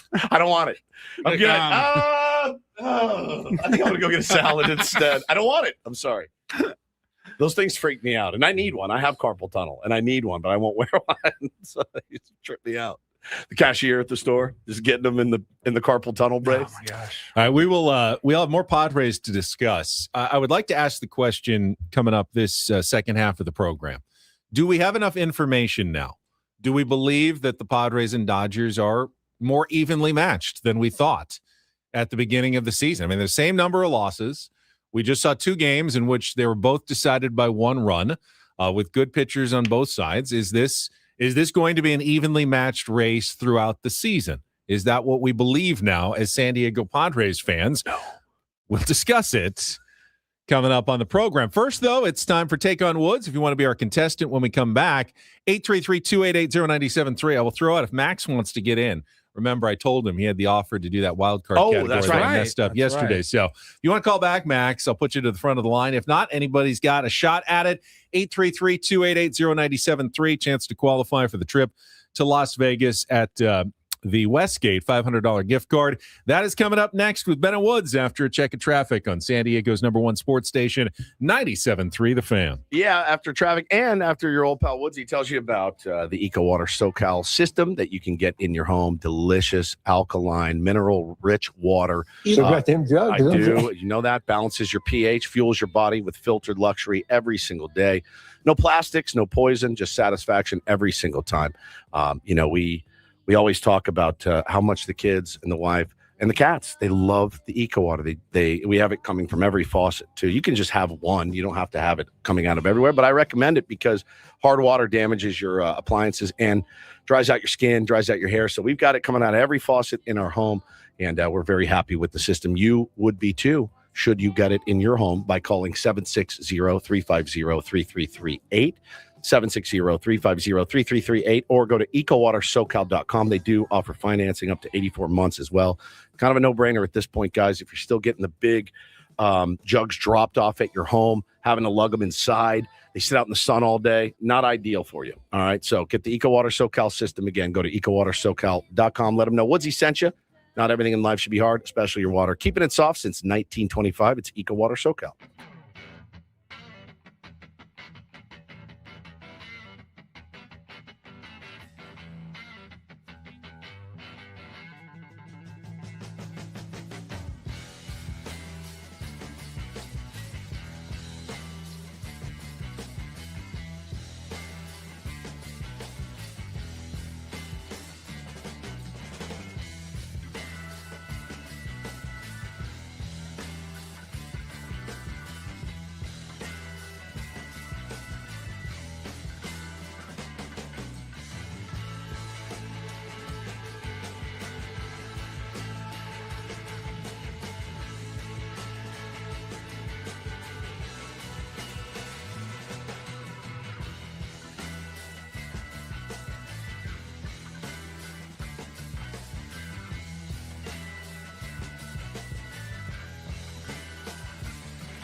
Hey, player, this is all yours.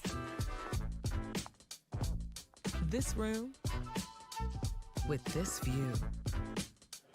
This speakeasy with this cocktail. Hey, could you make that too? This spa with this. Ah. And this pool on this roof. This is all for you. The all-new Hamul Casino Resort, now open.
This hour on 97.3 The Fan is brought to you by GL Pools, the swimming pool experts trusted by thousands of San Diegans since 2006.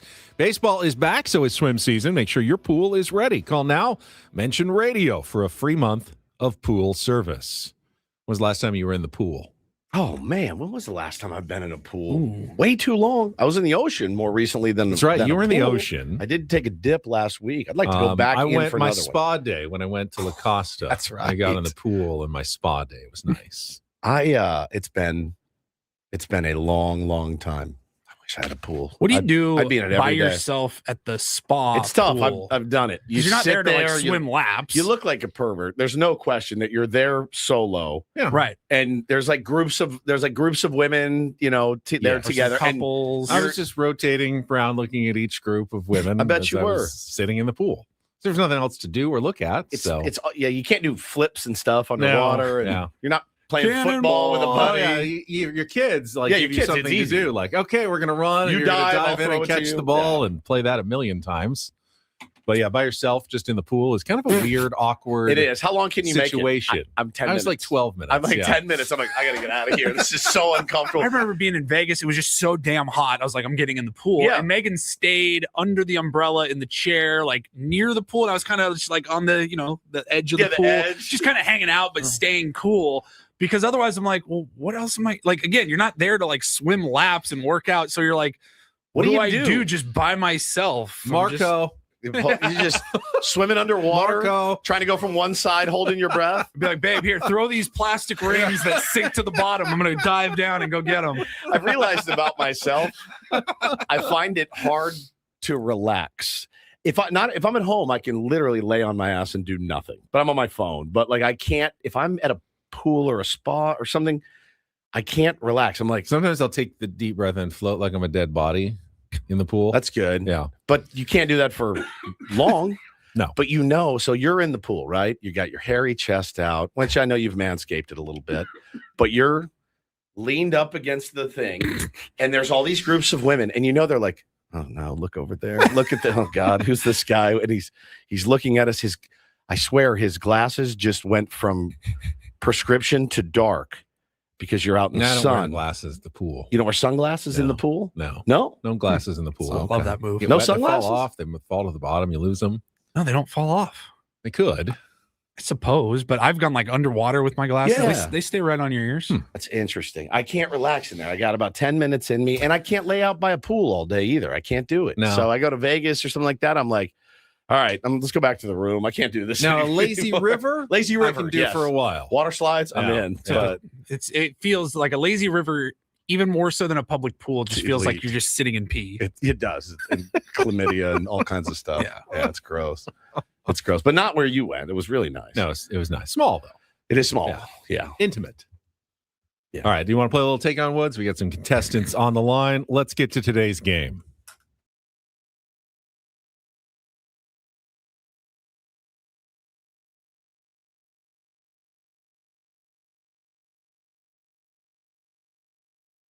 Woods. Take on Woods brought to you by Bay Alarm, security and fire alarms for every business. We got you, and I do not see Max. So let's open it up. Is this Devlin?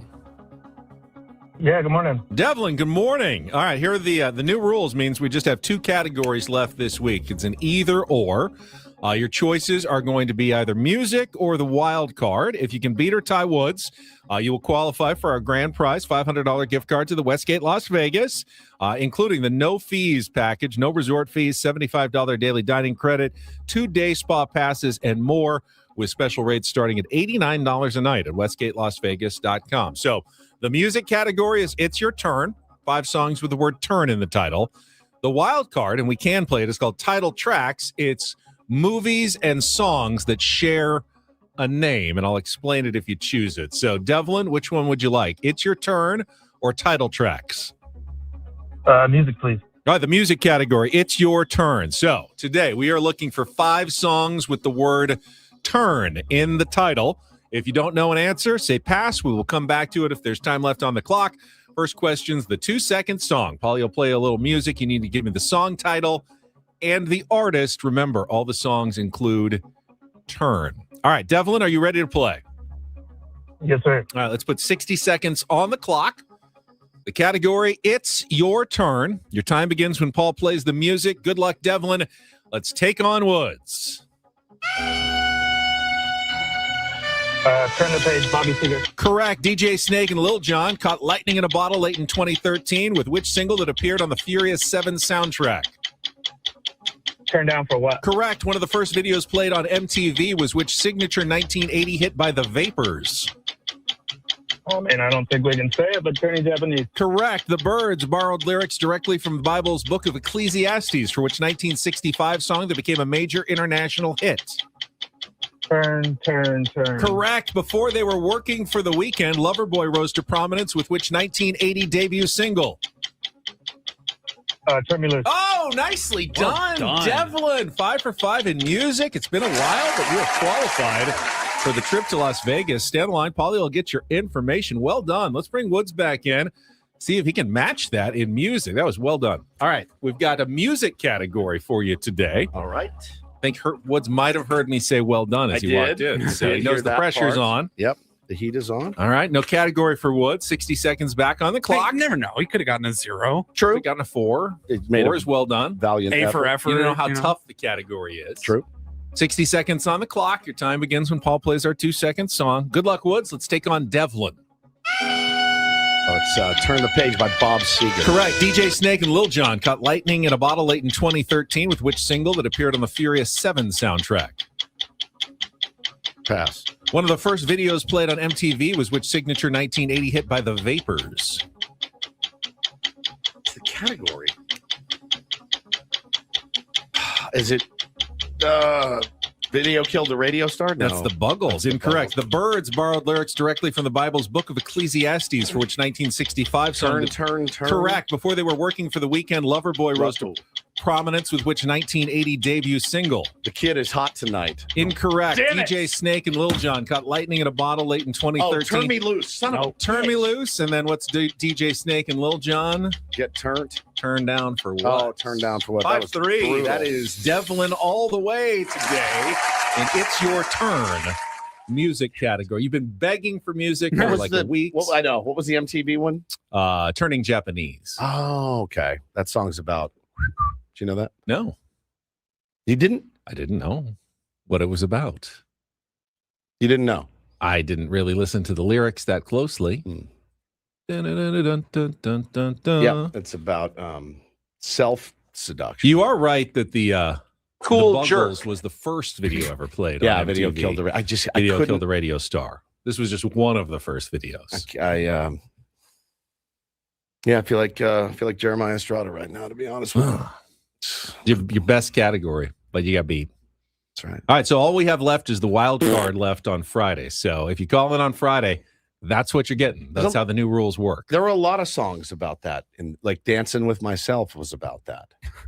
Did you know that? Did you think that the guy was just dancing by himself? What's "Whip It" by Devo about? I mean, they're not even really trying to hide it. Whip it real good. Yeah, there's a lot. They just wrote songs about that back then. Interesting. Yeah, isn't that great? All right. I touch myself. Devlin, The congratulations. That one pretty obvious as well. I think we have a drop of you saying it somewhere in the annals of the Ben and Woods drop. I'm 99% sure. Hang on. I don't think this U2 song is about that. No. At all. All right, And let's touch myself. There you go. Thank you, And Paul. there it is. That was deep cut. He had to go 3 pages He in. did. And I have another one as well. I touch myself. Multiple. And I touch myself. I touch myself. And I touch myself.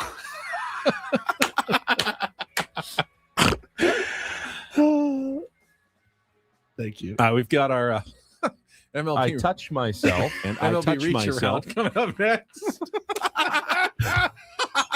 Wait. Just to get that tease clear, what segment is coming up next, Ben? MLB reach around. Oh, okay. My neck. Okay. Just hurt my neck. Damn it. Oh. It's coming up next year on 97.3. The Stroke. That was another one. Billy Squire. Yeah. All right. Of course, this is the time when I get to tell you about SDFatLoss.com. Take advantage of the spring special right now. I feel like this is a good time of year to start losing the weight. Maybe that's why I've been getting so many texts and calls from people asking me about SDFatLoss.com in the last week. It is a very effective, very fast weight loss program where you can lose up to a pound of fat per day and 10 to 20% of your body weight in just 60 days. For me, that meant losing 40 pounds in 60 days. But better than just losing the weight, I've kept the weight off for 3 years. And the reason why, for me at least, was it upped my metabolism because I was eating real foods that I was used to, not switching over to bars or shakes. You never have to buy any bars or shakes with SDFatLoss.com. They will coach you. They will help you and support you. Make sure your weight loss remains on track for those 2 months, and then they'll help you maintain the weight loss when you're done, all for just the one-time cost, not the injections. That is the ongoing cost pretty much forever and ever if you want to keep the weight off. One time, get the weight off, and by the time summer is here in San Diego, you're going to have a new you with a new body. You don't have to exercise while you're losing the weight, although I found that after I was done, it was much easier to exercise. Get on the Peloton now. So, hey, if this sounds good to you, set up a free consultation at SDFatLoss.com. And again, sign up for the program. Take $200 off right now during the spring special at SDFatLoss.com. That's SDFatLoss.com. Results may vary.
He just here. I'll show you a little. Just a little. Please don't. Just a little bit. What hurts on you? Nothing at all. A little bit. Nothing. Now, So let's say whatever you're about to touch is the only thing. Let's say It's gonna hurt. Right? All right, yeah. Okay. Pretend your knee hurts. Pretend your knee. It's going to in a second. Right here.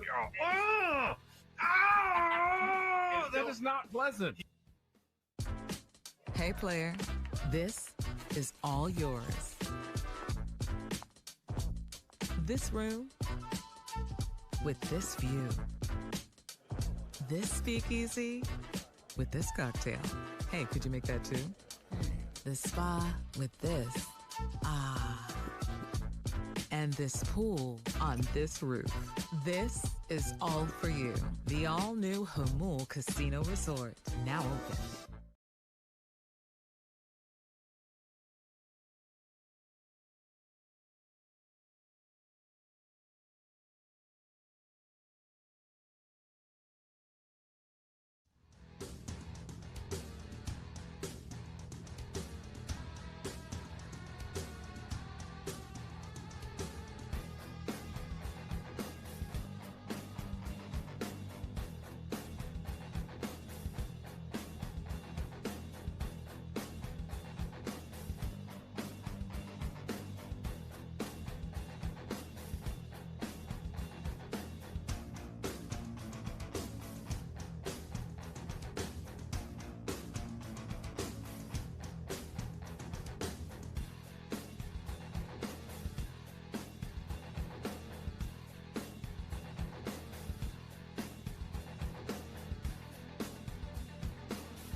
Ben was on the phone with his contractor. Did you notice how much kinder and patient he was on the phone with a stranger than he is with you or me on the phone? Or, his mom, A stranger by the way? who's going to be in my house for the next, 3 weeks. Yeah, I've heard you talk to your mom. Yeah. Sure. Okay. You're like, Alex, how are you, buddy? Good to talk to you. Like, you sounded like the robot feature turned off for a second, and you were human, Ben. All right. Okay. Thanks. Okay. All right. Okay. To be fair, most phone Okay. conversations you hear are me during our commercial breaks, which I know I've got a clock ticking. Not after I've the show. got to get done with them. No, after the show. That's true. No. That's true. Yep. Yeah. Sure. Well, I hope you and Alex have a great time together. Thank you. You're welcome. I haven't actually met him yet, so. But You're he's kinder to a on his way stranger to my house. than your brother, and your mother. Yeah, someone who's about to walk in my front door and with my children and wife there present. Yeah. Gonna give them a little extra on the kindness meter on the phone. All right. Okay. I'm first of all, Ben Woods, brought to you by David P. Shapiro, criminal defense attorneys, helping good people regain control of their future when charged with a crime since 2010. Visit davidpshapirolaw.com. I asked the question, do we have enough information now after pretty much 50 games of the same record? Well, Dodgers are half game ahead of the Padres, but same number of losses, loss column. 2 meetings that have been extremely close all the way through, determined by 1 run each. Is that enough to say that the Padres and Dodgers, you think, are going to be evenly matched throughout the season? And you kind of under your breath said, no. No, I mean, I said it yesterday. Wake them up when September starts. That's the LA Dodgers in September are different than the LA Dodgers in May. We know that. We do have to answer your question. Yes, we have enough information over the last 2 seasons to know who the better team is, right? I mean, it sucks to say, but we know that what that team is capable of. Well, I would argue September, October. Last season remained close throughout the year.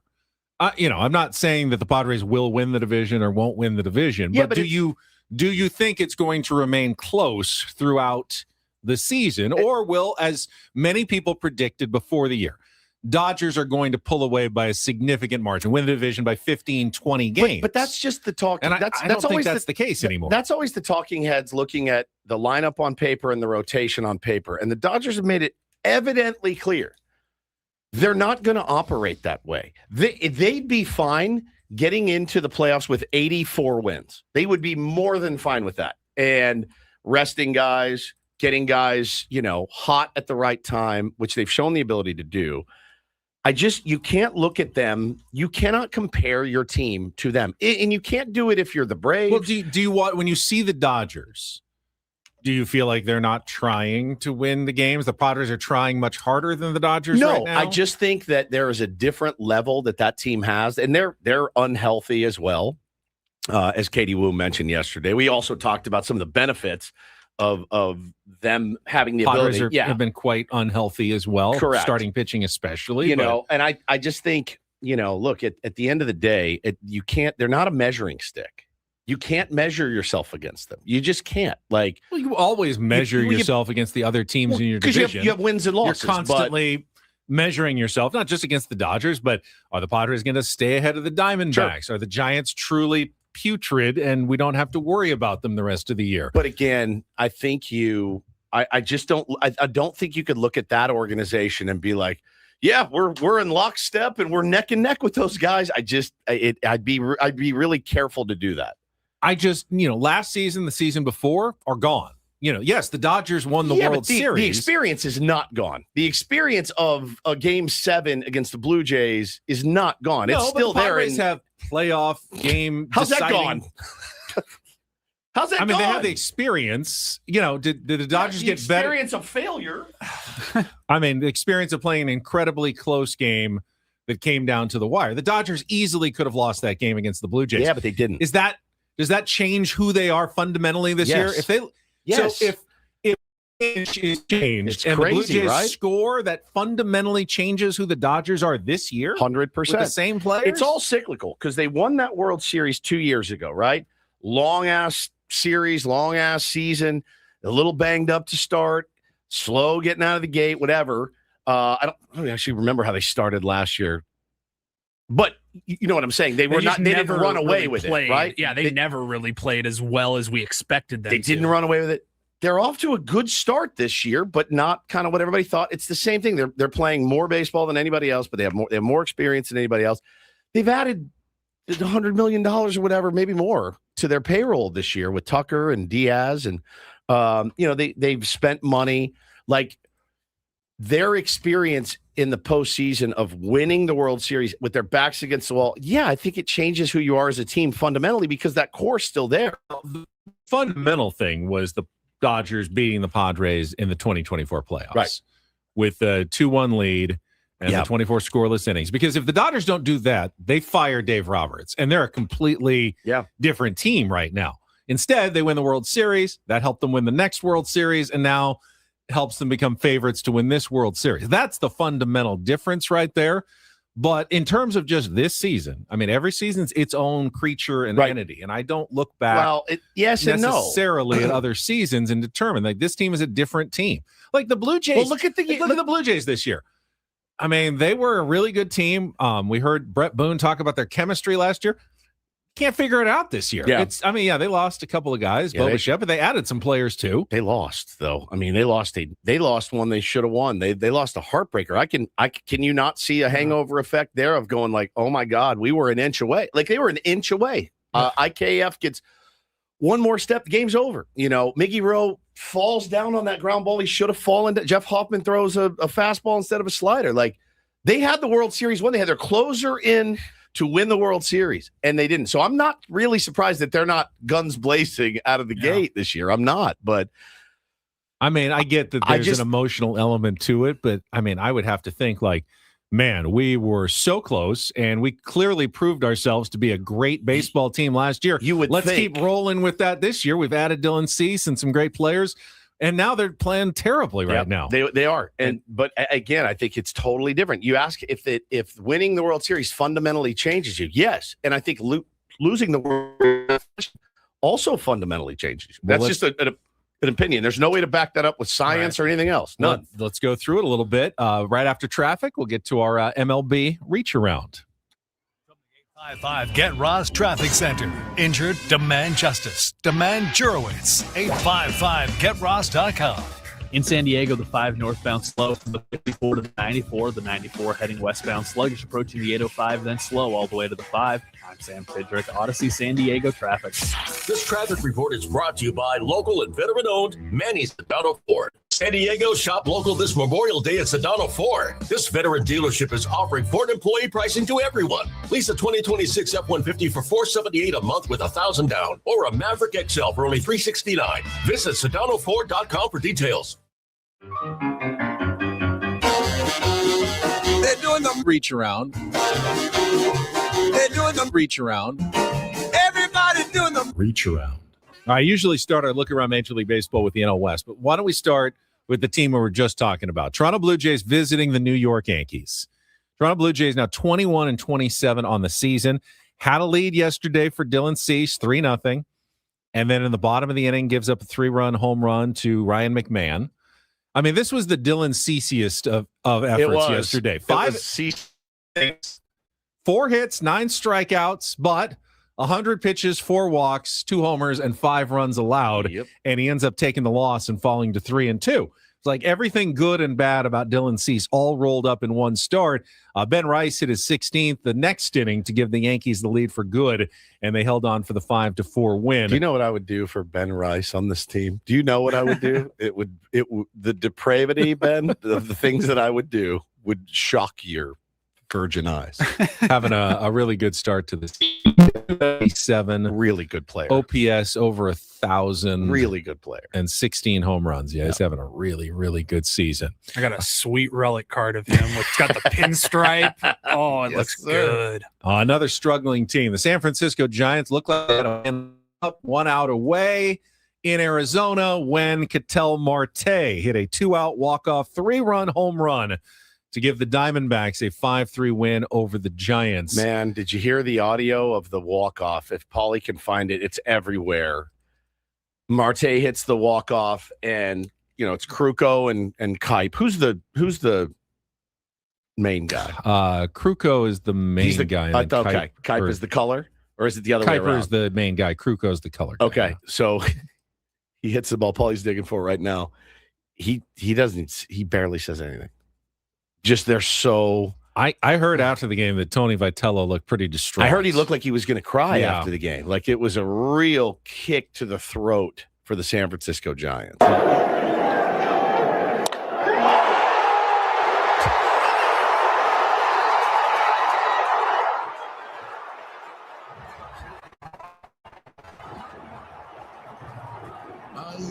Unbelievable. All right, start it over. I'm going to run clock. Paulie. I can tell you. Okay, tell me exactly. I'll tell you. I mean, the pitch was a slider in the dirt. It was in the dirt, dude. It was not a bad pitch. All right, from there? Yeah.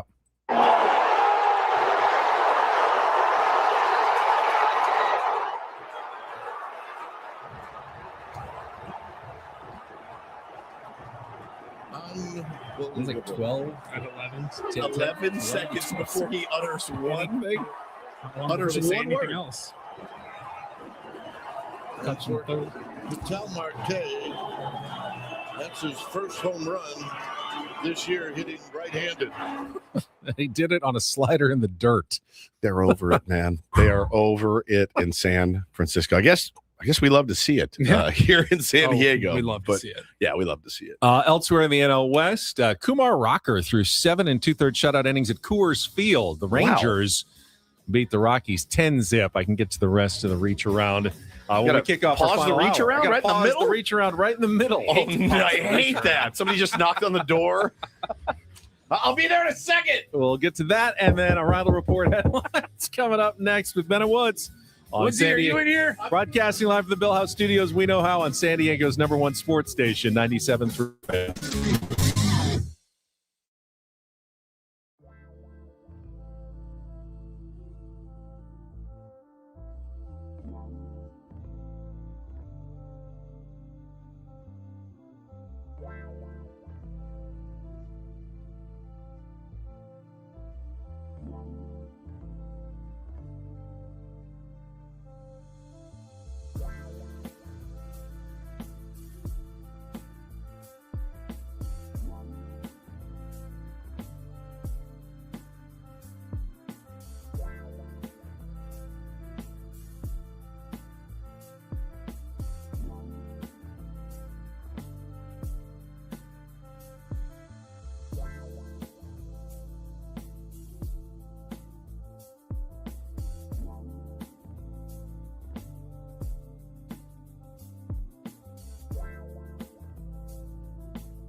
Woods, still in the middle of our MLB reach around. I will continue with some National League finals. I'm gonna have to get in the mood again since you stopped right in the middle. All right, get you. All right, there we go. Okay. They're doing the reach around. They're doing the reach around. Everybody's doing the reach around. Can't just. I'm not in my 20s anymore. You can't just start and stop. Well, part of the reach around involves removing articles of clothing. The St. Louis Cardinals fans, the MLB, the tarps off section continues to work its magic. Ivan Herrera hit a walk-off 3-run home run. Cardinals beat the Pirates 9-6 in 10 innings yesterday. It's they working. went crazy in St. Louis. I think I saw Seattle maybe had like 4 sections. They tried. A couple people tried at Petco last night. It's definitely making its way around the league. As far as I can tell, the whole trend and the whole bit like started with, 2 to 4, 5, 6 empty sections, completely empty sections, and then going up there, and then they slowly fill up with more and more people. Petco Park, not going to find too many fully empty sections. No, right. Now, your normal morning radio show hosts would quickly try to grab onto anything that they saw as viral and try to start something here in San Diego. We're the exact opposite. We're trying to kill viral things. Tamp it down. Tamp it down. Let's not do that. Let's be different and not do that here in San Diego. What if you guys all started the round table shirtless, swinging your shirts around your head, and it goes viral? Not going to do it. No, we're not taking part in tarps off. I like to keep my tarp on. I do. Me too. As much as I can. Jacob Mizorowski, 6 more shutout innings. It's the Slim Reaper lifts the Brewers into first place in the NL Central with a 5-2 win over the Cubs. Yeah, Milwaukee continues to thrive despite losing stars, despite injuries. They have passed the Cubs. They're now in first place. Crazy. James Wood, former Padres prospect, an the park grand slam as the Nationals rallied from behind for a 9-6 win over the Mets. It was one of those left center field gap, both fields kind of jumping forward at the wall, and then it takes a big care and neither of them saw where it went. And by the time they realized it was like halfway to center field, it was too late, and Wood was surrounding the bases for the grand slam. Probably going to happen to Alex Cole tonight. You know what I mean? Mentioned earlier, the cupless Chase Burns pitched the Reds past the Phillies 4-1 to improve to 6-1, snapping the Phillies' 5-game winning streak.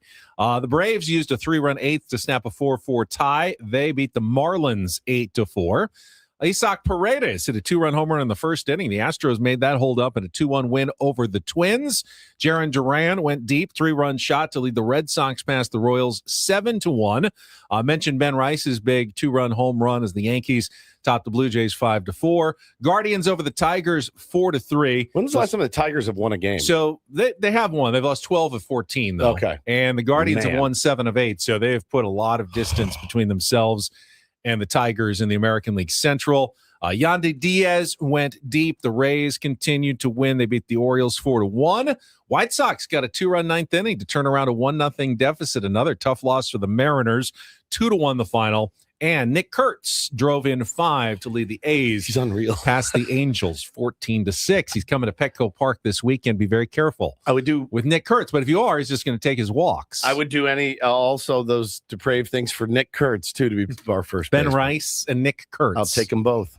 All right, that's your MLB reach around for a Wednesday. Now we can turn things over to Paulie for the Roundup Report and get things started here with our today's edition of the Roundup Report. Now tuned into the greatest. Welcome to the Reindl Report with Paul Reindl. Hi, Paul. All right. 2 stories from the world of sports that we haven't gotten to yet. We'll start off in Major League Baseball. And 1 story that you didn't know you needed. Are you laughing, biatch? It's the Reindl Report. Hey, Paul, how you doing? Okay, how are you? On 97.3 The Fan. Are you ready to bless the mood? I need some help, please. That was good. Can I get a All right. All right. Happy Wednesday, gentlemen. Start off in the NFL. I believe this story came out a couple of days ago, and we haven't gotten to it yet. But the NFL has announced, or I don't even know if it's been announced officially. It's been officially announced. It was approved unanimously by all 32 teams that Super Bowl LXIV will take place in 2030, and it's going to be held in. That's 1,046. LXIV is 64. Oh, 64. I thought you had it. LX. I know IV is 4. L is 50. X is 10. IV is 14. And IV is 4. XIV is 14, but IV is 4. Let's just change it now. We don't need it anymore. Roman numerals? Yeah. We don't live in Rome. Just Super Bowl, what is it, 64? 64. Super Bowl 64. Super Bowl 64 or Super Bowl LXIV going to take place in Nashville. First time, Music City, going to have the Super Bowl. They had the NFL draft back in 2019 in Nashville, and it said they drew over 600,000 fans to the event. So they believe that Nashville's ready to host the Super Bowl. Next year's Super Bowl will be in Los Angeles at SoFi Stadium again. 2028 will be in Atlanta at Mercedes-Benz Stadium again. And then 2029 going back to Vegas and Allegiant Stadium. Oh, man. Who's going to be the half performer at the Super Bowl in Nashville? Obviously, it's going to be country. Jelly Roll. Chris Stapleton. And Morgan Wallen. Yeah. A big... Jason Aldean. Carrie Underwood. You got a female presence. Probably. It's going to be multiple country stars. Everybody's going to get their wish that they wanted this year. They'll get it in 2030. What? Everybody that was upset about Bad Bunny. Oh, yeah. Maybe they'll finally change their tune. They'll go cool. Maybe, Ooh. Sturgill Simpson. That would be incredible. There's no way they put Sturgill out there. No chance. Steven Wilson Jr. That's Nashville. Every time I see videos or anything from Nashville, it gives me a panic attack. It's just like it's too much. I've only been to nice, simple Nashville. acoustic halftime Super Bowl halftime show. I've been once. I loved it. It was 2011. Yeah, I you believe. were a kid. I was a kid. Yeah. I also think I don't know. I haven't been there, but I would imagine the city is vastly different. And it's in those last really 15 cold years. there. It's really cold. Yeah, it gets chilly. I was there. I was there in April. It was February, freezing. yeah. During the Super Bowl will be butt cold there. Yeah. So, and they don't have they have outdoor stadium, right? No, they're inside. They're inside. Yeah. Are they? They're inside. New stadium. Oh, they're building a new stadium in Nashville. Oh, I thought their current stadium is Nissan Stadium not I thought inside? it was open, but I think aren't they building a new one? I don't know. Not up on Nashville happenings. Well, you're right. It is open. It's very much open. I was like, it's cold. extremely open. All right. Next, I guess they're building a new Nissan Stadium to replace the old Nissan Stadium. How old is it? I think the old one's been old for a while. Really? All right. While Ben looks that up, It's scheduled to be completed early next year. So they'll play the last season this year in the old Nissan Stadium, and we'll play their first season next year in the new Nissan Stadium. Okay. Asked and answered. In the NBA, another thrilling game last night. Apparently, I'm missing But that will be enclosed. Yeah. What? The new stadium. Yeah, I know. We've moved on. Yeah, got it. 30 All right. seconds ago. It's gonna drive him. Look, he's still looking at stuff. Just leave it. Get your hand up. There you go. We're done with Nashville. We're done with Nashville. The stadium talk. All right. Say again, Paulie. Last night in the Eastern Conference Finals, Those hot game chicken one. sandwiches. Shut the hell in Nashville up. too that are pretty good. Sorry. Last night, Knicks and I did go to one place in Nashville. It was awesome. no. They did. It was buy one get one free beers with your sandwich chicken strips. You're like, I only want one. I've had so much alcohol and so much beer. Like, too bad. You got to buy two and get both of them. Seriously though, Nashville or not Nashville. God damn.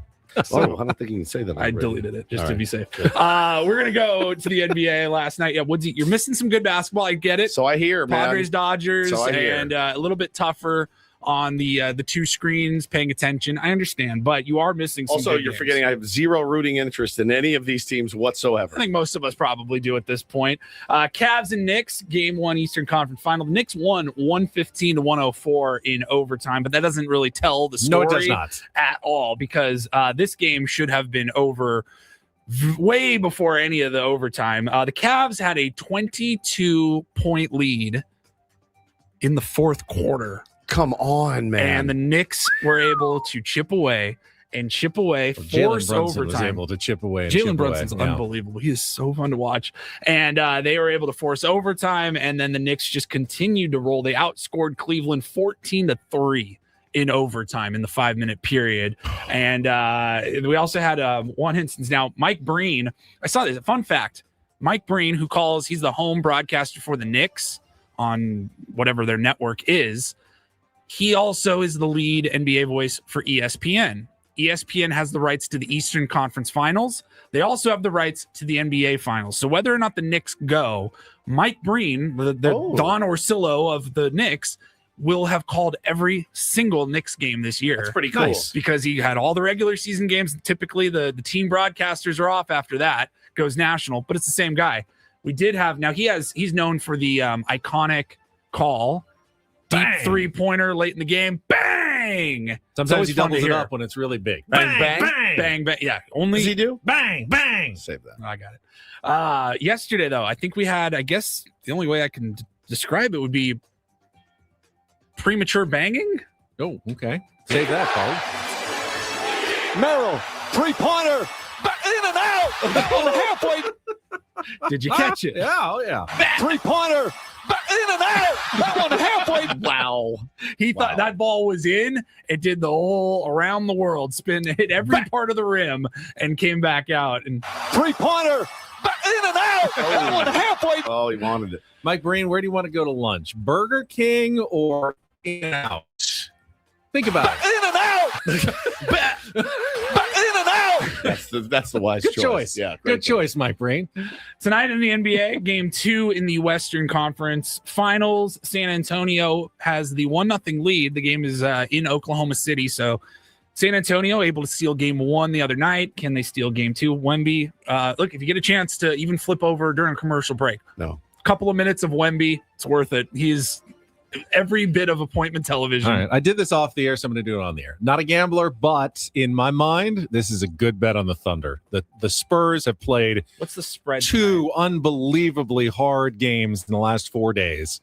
The Thunder need to win this one. They don't want to go down 2-0 on the road. No, they're at home on this one. So if they go down, they head out on the road down 2-0.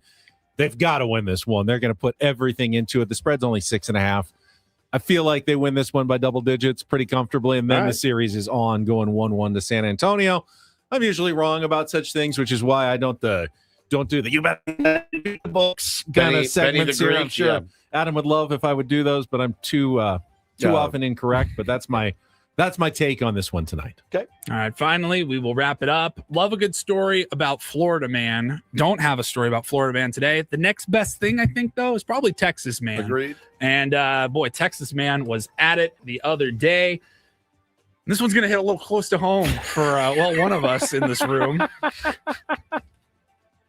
Anybody here, raise your hand or say I. Okay. If you were born or raised in Grapevine, Texas. I. You went to Grapevine High School. I did. I don't know if you know this guy. You guys are a slightly different age group here, but Jimmy Jack McDaniel, 70-year-old man. Jimmy Jack McDaniel. Crazy that he's only 20 years older than me. Jimmy Jack McDaniel from Grapevine, Texas. He was arrested because he drove his Tesla Cybertruck into Grapevine Lake on Many Monday times night. been there.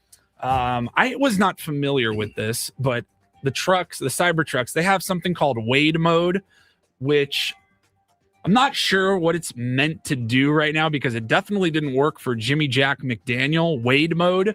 I was able to see there was a 4-year-old tweet, I think before Cybertrucks even came out, from Elon Musk.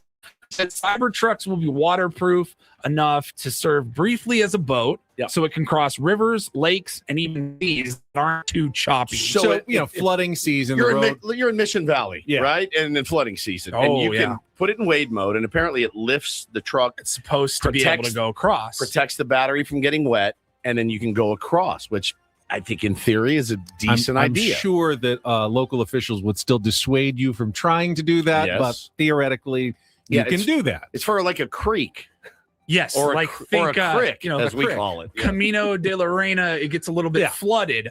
I don't think it's meant for the lakes, despite that 4-year-old post that says the choppy seas. Jimmy Jack McDaniel was like, it's a boat. I'm just taking it on a party cruise. Like a boat. I'm going to drive around Grapevine Lake. Challenge accepted. We have video of him. He really just drove the car right into the lake. The car shut down, and it did not go into wade mode. It sunk to the bottom of the shallow part of the lake. And Jimmy Jack there he goes. McDaniel was arrested. You can see these two old men climbing out of the car, dude. Scuffling. Falling into the lake. Hey, Billy, you want to take this thing down to Grapevine Lake? Put it in wave mode. Jimmy Jack. Look at him crawling out. Oh, my God. Had to get a crane out, the truck out of the lake. Oh, my God. I know that lake very well. You do? I do.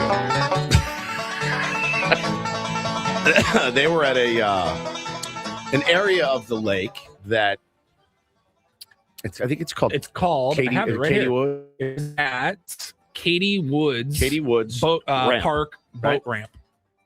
Your relation? No relation. Senior year of high school. Mm-hmm. Drive down to Katie Woods Lake with a young lady in my mom's 85 Volvo. Lovers Lane. Wow. Went down to do a little inspiration point. We went down to the point to do a little necking, if you will. Necking. So we leave Katie Woods ramp area, and I go to take my mom's 85 Volvo, and I push the clutch down and to put it in first gear, and the clutch goes to the floor, and it's done. To the floor. We're stuck out at Grapevine Lake at night, and my mom had the old school car phone. So I had to call her. The one that's actually like a big brick attached to the car. So I had to call her. What do I do? I'm stuck at the lake. Why are you at the lake? I just came down to the lake. That's where my friends and I I've go. never driven a manual in my life. No? No. So the clutch, I know you push the clutch to change the gear, but and then it pops, I assumed it pops back up like a brake or a gas pedal. But it just stuck to the floor. Stuck down. Then So you're you're out of gear and you can't get into gear. You're done. Okay. You're just done for. So I had to call my mom. Oh, my God. Hello? Yes. Yeah, your clutch just hit the floor. I'm stuck. Well, where are you? I'm at Grapevine Lake. Why are you at the lake? Who are you with? What are you doing? It's very obvious what was happening. She had to call a tow truck to come pick us up. And what kind of Volvo was it? It was an 85. Because nowadays Volvos seem nice, like pretty nice cars. It was a nice car back then. It was, but they were so boxy. It was very my mom boxy. had one. Yeah, that it was really very boxy. Yeah. Station wagony Volvo. It was very boxy. A lot of parents had in North County when I was growing I up. learned how to drive with a manual. I think everybody should know how to drive one. Why? There are no more manual cars made. Yeah, you can get some in this country. Yeah, maybe. But people are laughing. Car I drove was a Ford. People are laughing at necking. I don't really call it necking, but that's what we were doing. We were necking. Making. What is necking? You just lick each other's necks? I don't know. You just rub each other's necks. Did you ever go neck with a girl at the lake? We didn't have a lake, but by the ocean. At the ocean. Yeah. I actually have done the ocean. Yeah. Look at you in the car looking at the ocean. Oh yeah. Good for you. What beach? It's Torrey Pines. Okay. State Beach there. Yeah. Sunset Cliffs was my move. You park facing the beach. Very good. See if the missus wants to go down and neck down at Moonlight tonight. Not that neck. But no, not this neck. But no, it was embarrassing, right? Because it's, you're like, oh, cool, I'm in my car. Did you think about hiding her or like? No, I wore it. You just wore it. Just wore it. As a senior in high school, I was like, What was her name? Amy. Yeah. And you took her to Katie Woods. Yeah, down to the old boat ramp. Yeah, it smells like bait down there, just the lake smell. Oh, good times. That's good, Tim. The neck of the woods. Yeah, down the neck of the woods. That's exactly right. Yeah, out to the point. You want to go to the point tonight? What's there to do at the point? Oh, there's a guy that just drove his truck into the lake. I wanted to go see him. Oh, it's Jimmy Jack McDaniel. I know that guy. You see him too. It's him and a buddy, and he's like, "Watch this, man. Let's go have some fun today. Hey, you want to try this? Let's try it." And they just boom, and his old ass crawling out of the thing is just peak comedy. Those are cheap, right? Those trucks are cheap. Can I ask a question? Why was he arrested? Is that a crime? I have it here. It's certainly a traffic violation. It says the driver. Ticket. Yeah, I would think he was arrested. He's in Grapevine County Jail. He forced them to bring out a crane and everything, but I imagine if he could pay for it, then I guess. It says the driver, who was not identified by police, but we now know is Jimmy Jack McDaniel, age 70 years old, was arrested and charged with operation of a vehicle in a closed section of the park/lake. Okay. No valid boat registration. Well, right. Because it's not a boat. I'm in a car. And numerous water safety equipment violations. He remains jailed, according to police. You could probably go reckless endangerment. You could have killed everybody in your car and drowned them all by doing that. But he's stoked because at Grapevine County Jail, you get Sonic for your meal. True story. Really? You swear to God. You get Sonic. They bring in bags of Sonic for you to eat. So it's not. How does Woods know it's this? Not the worst. It's not the worst play. How does Woods know this? Been there a couple times. It's not the worst. I've had way worse, and that is like by far. You're like, all right, this Any sucks, Texas in jail sounds. Do they ask you like jail in Texas? No, they just bring in tomato. No, they just bring in bags of Sonic and you the tomato you for eat me. it. So Jimmy Jack, I know exactly where he is. I got tater tots. I wanted curly fries. I know exactly where he is and exactly what he's up to right now. Right now, this moment. Eating a Sonic breakfast. Eating a Sonic breakfast. Yeah. Grapevine, Texas. Grapevine, Texas. Jimmy Jack. All right, we've got to take a quick time out. When we come back, Game 3, the deciding game, the rubber game of the series between the Padres and the Dodgers. We'll talk about the matchup and more. Coming up next, broadcasting live from the Bill House Studios, we know how. Bennett Woods on San Diego's #1 sports station, 97.3 The Fan. Gambling problem? Call 1-800-GAMBLER. GEGE 000-466. For a full list of games and rules, play at 7 Mile Casino. Visit 7milecasino.com. Truly elite jails will bring in some Sammys at 7 Mile for you to eat.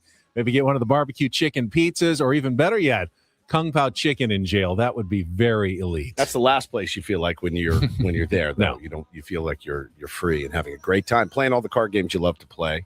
Texas Hold'em, Pai Gow, Baccarat, and of course California style You blackjack. can feel a bit imprisoned at other card rooms because they're at the back of smoky, dark casinos in some windowless room that you got to find. And not at 7 Mile. Open, airy, light. It's beautiful in there. It's comfortable. They got a great patio. Views of San Diego Bay. We're going to play cards and have views of a bay like that. Nowhere else in the world is like 7 Mile Casino. That's exactly right, my friends. Do yourselves a favor. Great place, pregame, postgame. Check it out today at 7 Mile Casino. It's just 7 minutes from downtown.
Hey, player, this is all yours.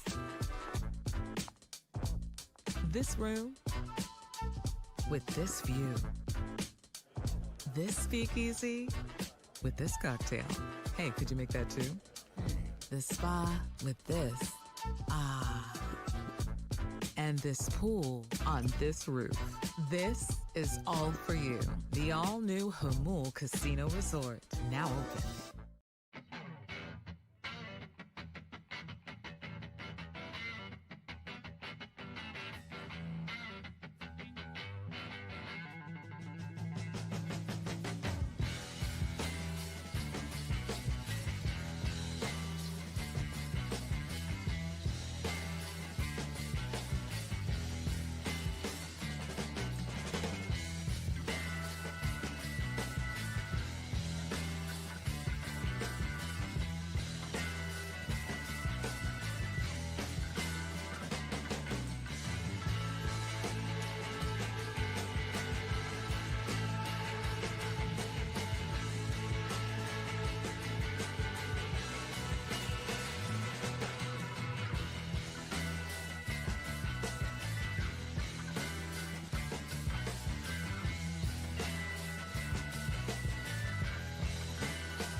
Men and Woods brought to you by David P. Shapiro, criminal defense attorneys, helping good people regain control of their future when charged with a crime since 2010.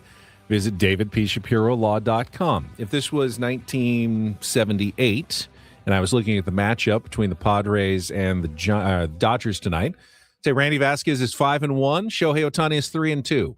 The Padres clearly have the advantage in tonight's game. A little look behind the numbers for Shohei Ohtani will show a pretty solid effort. He's given up 4 runs all season. 4 all season. Jeez. 0.82 ERA. He struck out 50 batters in 44 innings. He has pitched like what he wants to be, and he has stated that he wants to be the National League Cy Young Award winner for 2026. That's the challenge facing the Padres tonight at 5:40 in Game 3 of the series against the Dodgers. Now you can kind of understand why Stammen went to Mason Miller to keep that game tied last night. That's a good point. Yeah. That's really, you're looking ahead there. I didn't love it. We just talked to Dennis Lynn on Monday about the overuse of Mason Miller. I understand it. I think, when that opportunity presented itself, yeah, of course he would rather have a bigger lead, or, if you're down 1, you probably don't do it. But in that situation right there, I understood it. And, there was a conversation earlier in the day between Ruben and Craig and Mason. How you feeling? I feel great. You need me tonight. Go get me, right? And okay, well, Shohei's going to be on the bump Wednesday. Let's try to grab one tonight. And they tried, and they didn't come through, which happens. But I understand the move now. I mean, this guy's unbelievable on the bump. He's unbelievable, and he's going to hit tonight, and he's been hitting. Going into last night's game, the Padres were 25-1 when tied or leading after 7 innings. Yep. So the formula has been very successful. You put Mason Miller in a game, Padres find a way to win. Yep. He had not lost once in a Padres uniform. His last loss was over a year ago with the A's. So you feel good that he's going to get through the inning and you're going to get an opportunity to score. And at the very least, you're getting a home opportunity in extra innings where you know what the other team does. That's always an advantage when you're playing at home. So you liked your chances to win that game. Didn't work out, obviously, for the reasons we've gone through. Pickoff attempt gone awry, things like that happen. But now you have set yourself up where, all right, what's the best case scenario? Yeah, you become the fourth team this year to score a run off Shohei Ohtani, and you've got a lead 1-0 or 2-1, and now you don't have Mason Miller to protect it. There's almost no way Mason Miller will be available for today's game after the work he's put in the last 2 days. Jason Adam was off yesterday. Did pitch a lot on Monday, but he's probably available. He didn't throw that many pitches. He didn't throw that many pitches, so he should be available. But you did use Adrian Morejon, you used Jeremiah Estrada, you used Bradley Rodriguez, so you don't have your best arsenal of rested relievers in a game where you're hoping, that Randy Vasquez shoves and you've got maybe a 1-run lead to protect late in the game. Yeah, it's baseball. Crazy things happen. Padres scored 8 off Ohtani in the first inning, but I'm certainly not expecting it tonight. So it's not a great formula to win the series today with what the Padres have left themselves with. They do have an off day tomorrow.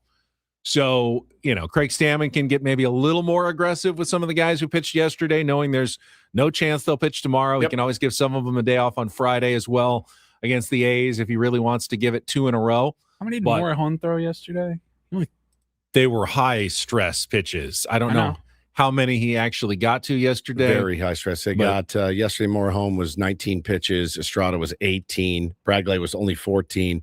Mason was 22 the night before. There's no way he goes, right? He's done. Oh, Bradley has thrown 42 pitches in the last 3 days. So they got him kind of in the red on the bullpen usage.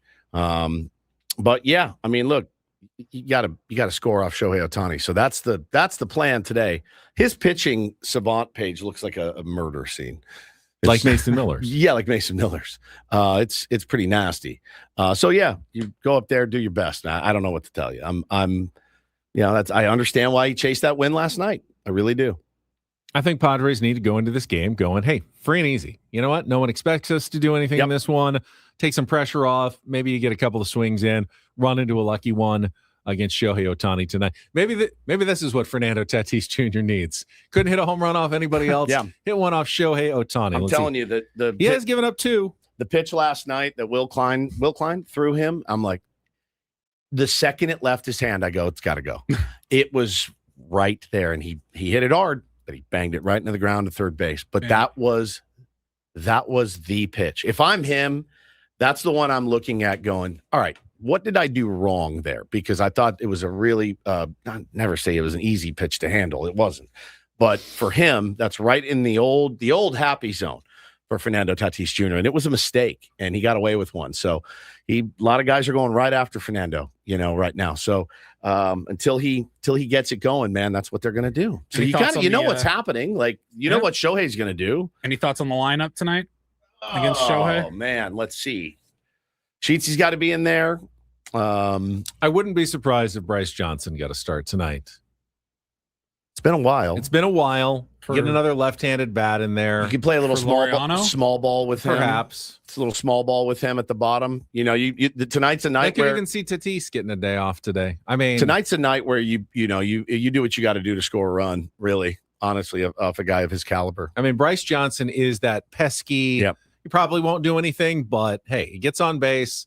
Something happens, you're trying to find a way to score one or two runs all day. With an off day, I'm not benching Fernando Tatis Jr. I'm probably just not. He was on base twice last night. Got 2 hits last night, scored a run. I'm just rest tomorrow. Yeah, you get some rest tomorrow. You get a day off tomorrow. So no. Yeah, Laureano you're gonna sit him back-to-back days. Yeah, that's the only reason why I wasn't sure about it. So for Bryce Johnson, I don't know. Right. I don't know. Casty, probably not. Maybe. Got to leave Andujar in there. Andujar's got to be in there. We've seen Sheets play left again recently. Like maybe that's the move, and then you can figure it out at first base with Casty or France. Cassie doesn't even play first base anymore, I don't think. I don't think They really have, not. They've decided that experiment to kind of is done. That it's been a minute, yeah. It has been. Right. It's been a minute. I don't think he's going to be a first baseman unless in a something pinch. happens. Yeah, in a pinch. No, I actually don't hate the idea. I see bunting incoming. Tim says make Ohtani field his position 100%. and over. Where is that an ankle? I'm going to change all of my personality. Yeah, top of the or bottom of the first, 3 bunts. just make him run. Make him run. I like throwing over all day long. I like throwing over when he was on base last night. Make him slide back into the bag. I mean, yeah, dude, this guy, like what he's doing is crazy, and they're going to ask him to hit tonight as well. So, yeah, man, wear him out if you can tonight. You know, against a guy like this with a .8 ERA who's given up 4 runs all year, you do what you got to do. I'm taking my no bunting off. Do what you have to do. Whichever you feel you need to do to win a ball game tonight, go do it. All right, we'll take our final timeout. When we come back, we got a busy and fun Thursday show planned. Let you know what's coming up tomorrow on the program. Get you to 10 o'clock.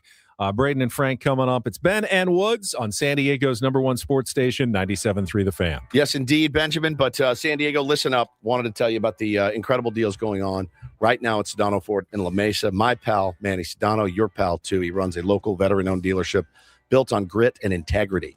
And this is not just a sale. It's a month-long tribute to our community, those who have sacrificed and served. Manny is a guy that likes to give back. He's proving it by opening up Ford employee pricing to everyone now until the end of the month. That means you get it at what the employees get it for. It's honest, transparent. It's pretty fantastic. Check this out. You can lease a brand new 2026 Ford F-150, just $478 a month with only $1,000 down, or get into the very versatile Ford Maverick XL for an unbelievable $369 a month. Don't wait for the crowds. Get down to La Mesa today. Support a veteran-owned business that stands for something. Drive home in a Ford you'll be proud of. Do me a favor. Let them know that Woodsy sent you down there. Again, you can head down to the dealership. It's incredible in La Mesa. Beautiful, beautiful dealership. Or you can go look at the inventory right now at SedanoFord.com. Once again, SedanoFord.com.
He just here. I'll show you a little. Just a little. Please don't. Just a little bit. What hurts on you? Nothing at all. A little bit. Nothing. Now, So let's say whatever you're about to touch is the only thing. Let's say It's gonna hurt. Right? All right, yeah. Okay. Pretend your knee hurts. Pretend your knee. It's going to in a second. Right here. That is not pleasant. Hey, player, this is all yours. This room with this view. This speakeasy with this cocktail. Hey, could you make that too? The spa with this. Ah. And this pool on this roof. This is all for you. The all-new Hamul Casino Resort, now open.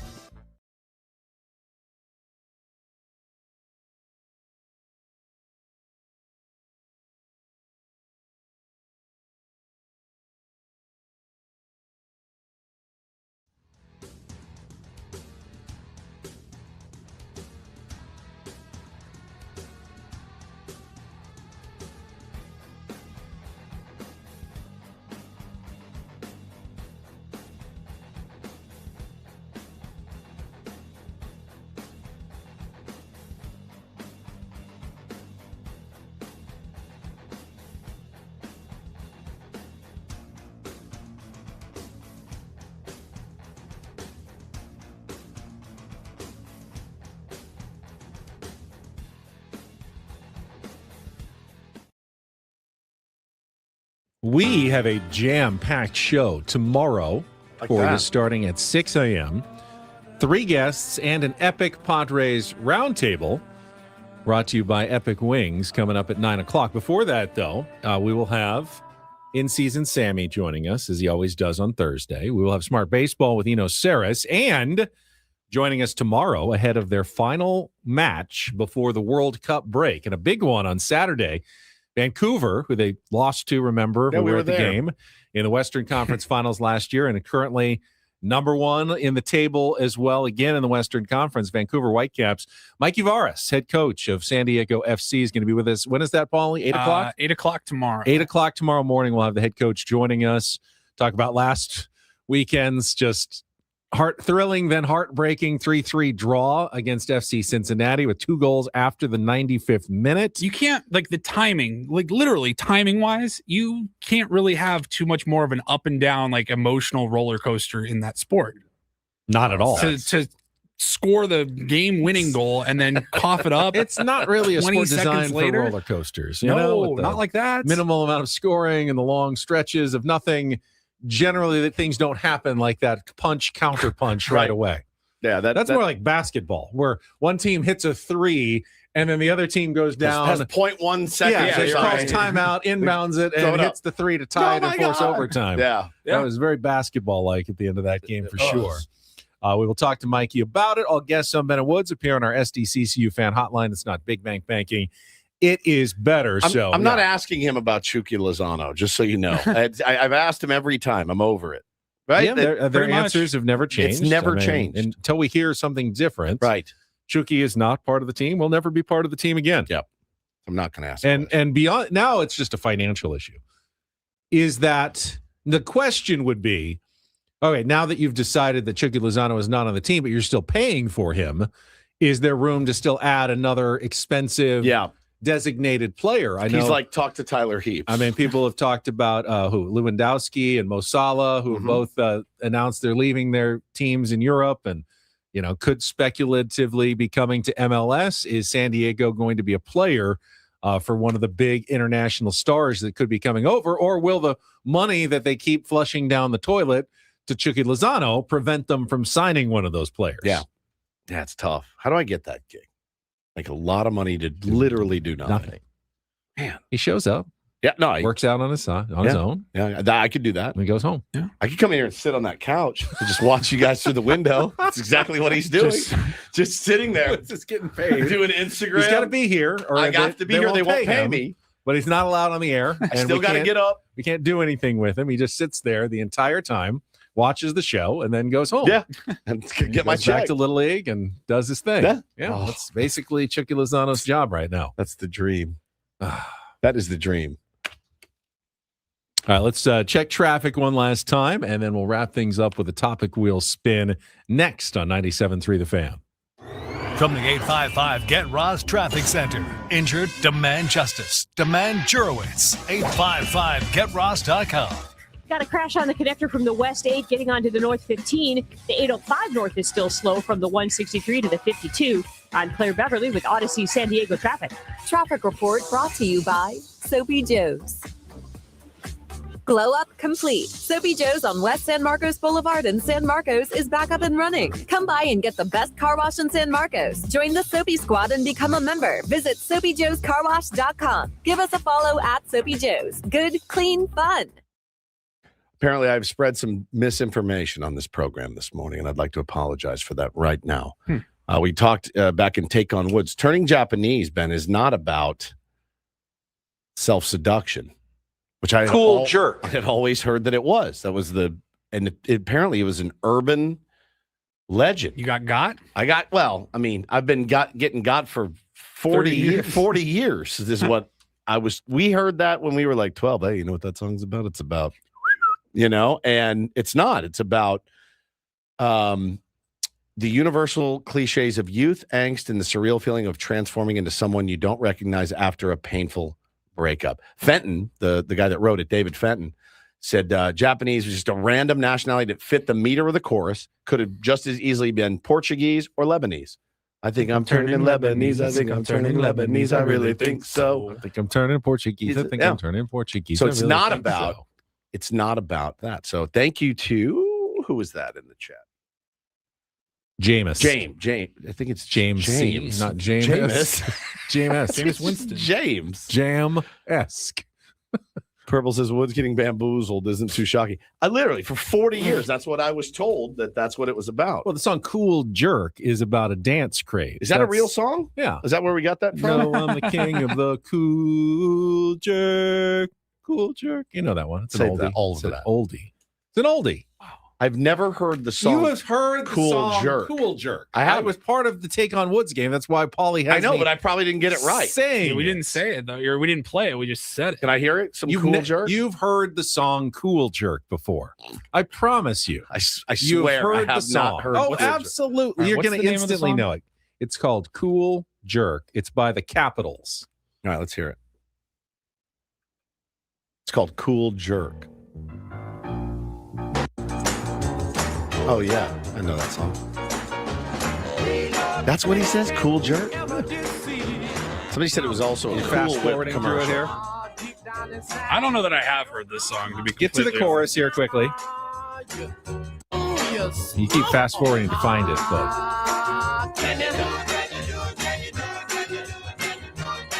you can do it. Cool Jerk. Cool Jerk. Cool Jerk. Hey. Cool Jerk. Hey. Cool Jerk.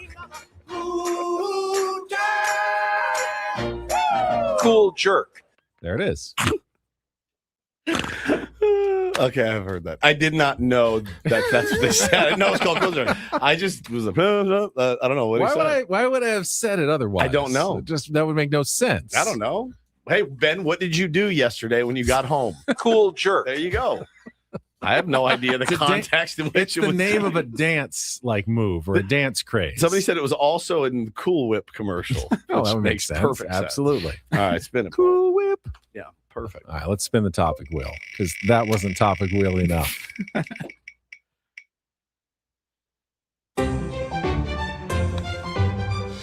That's a pretty good one. If you could eliminate one household chore, which would it be? Cooking. Is that a chore? Yeah, I mean, that technically counts as a chore. I look at it as a chore. I mean, what are your chores? Could eliminate it. What are your laundry? What are your chores? Laundry, taking out the trash. I do the garbage. I don't mind. Vacuuming, cleaning in general.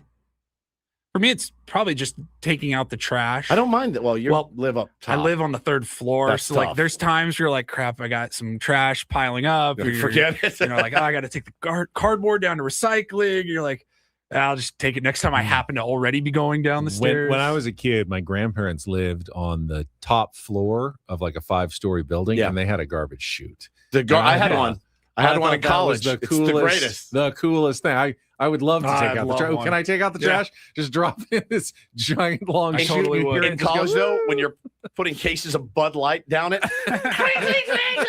oh my God, you can hear it. Everybody doing it. We had one. Yeah, I lived in. Didn't smell great. The garbage chutes, but it was fun to throw stuff down there and just it disappeared, and you never had to see it again. Cleaning my pool, I'm too cheap to pay for a pool guy.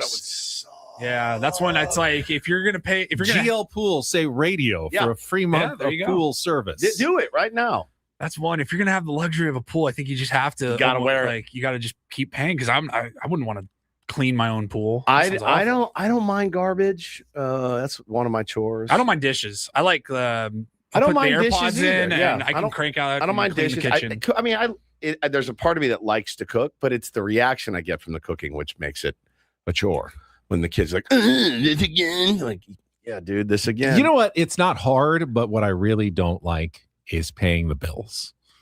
Oh, mine's just auto pay. Yeah. Well, I know, but I don't do auto pay because I feel like you need to see it coming in and going out, like just to keep an eye on everything. So I do it every single month. I never do the set up recurring payments thing. I'll just make sure every month. Just set it up. Well, I think it's important. Even my boomer ass has it set up. I mean, I certainly could. What do you do? Call your cable company and be like, I'd like to pay my bill. I go onto the app. You go down to the store. And I make a payment on the app. Write them a check. But then I can check and just make sure like everything looks correct and normal. And like if you stop thinking about it, I just feel like it can get away from you too fast. Then they'll let you know, dude. If you miss one, they'll let you know. Not that I miss it. I worry that I'm paying too much for things like multiple times and stuff. So if I know I'm paying it each month and I know what's going out, then I feel like I'm a little more on top of what I'm actually being charged for. My SDG&E bill, like that changes every month, but water bill changes every month. I don't have any other options. You're paying it, so it might as well just come out automatically when it's due. All my credit, like everything's set up. Yeah. Just auto pay it every single month. Yeah. So you don't really know what you're being charged for anything. No. It just happens. I can't abide. I just know when I have a general idea of when it's coming out. I and know when we get paid. For it. I know when we get paid. I know when my wife gets paid, and I know when we should probably be like, we're probably getting lower. I like to pick one of the later days possible to send it. So like I get to keep my money longer, and that's just the way I do it. That's fine. All right, that's it for us. Tomorrow again, big show 6 to 9, and then an Epic Wings, Epic Padres roundtable. For executive producer Paul Reindl, Stephen Woods, I'm Ben Higgins. Braden and Frank coming up next, right here on San Diego's #1 sports station, 97.3 The Fan. So long, everybody.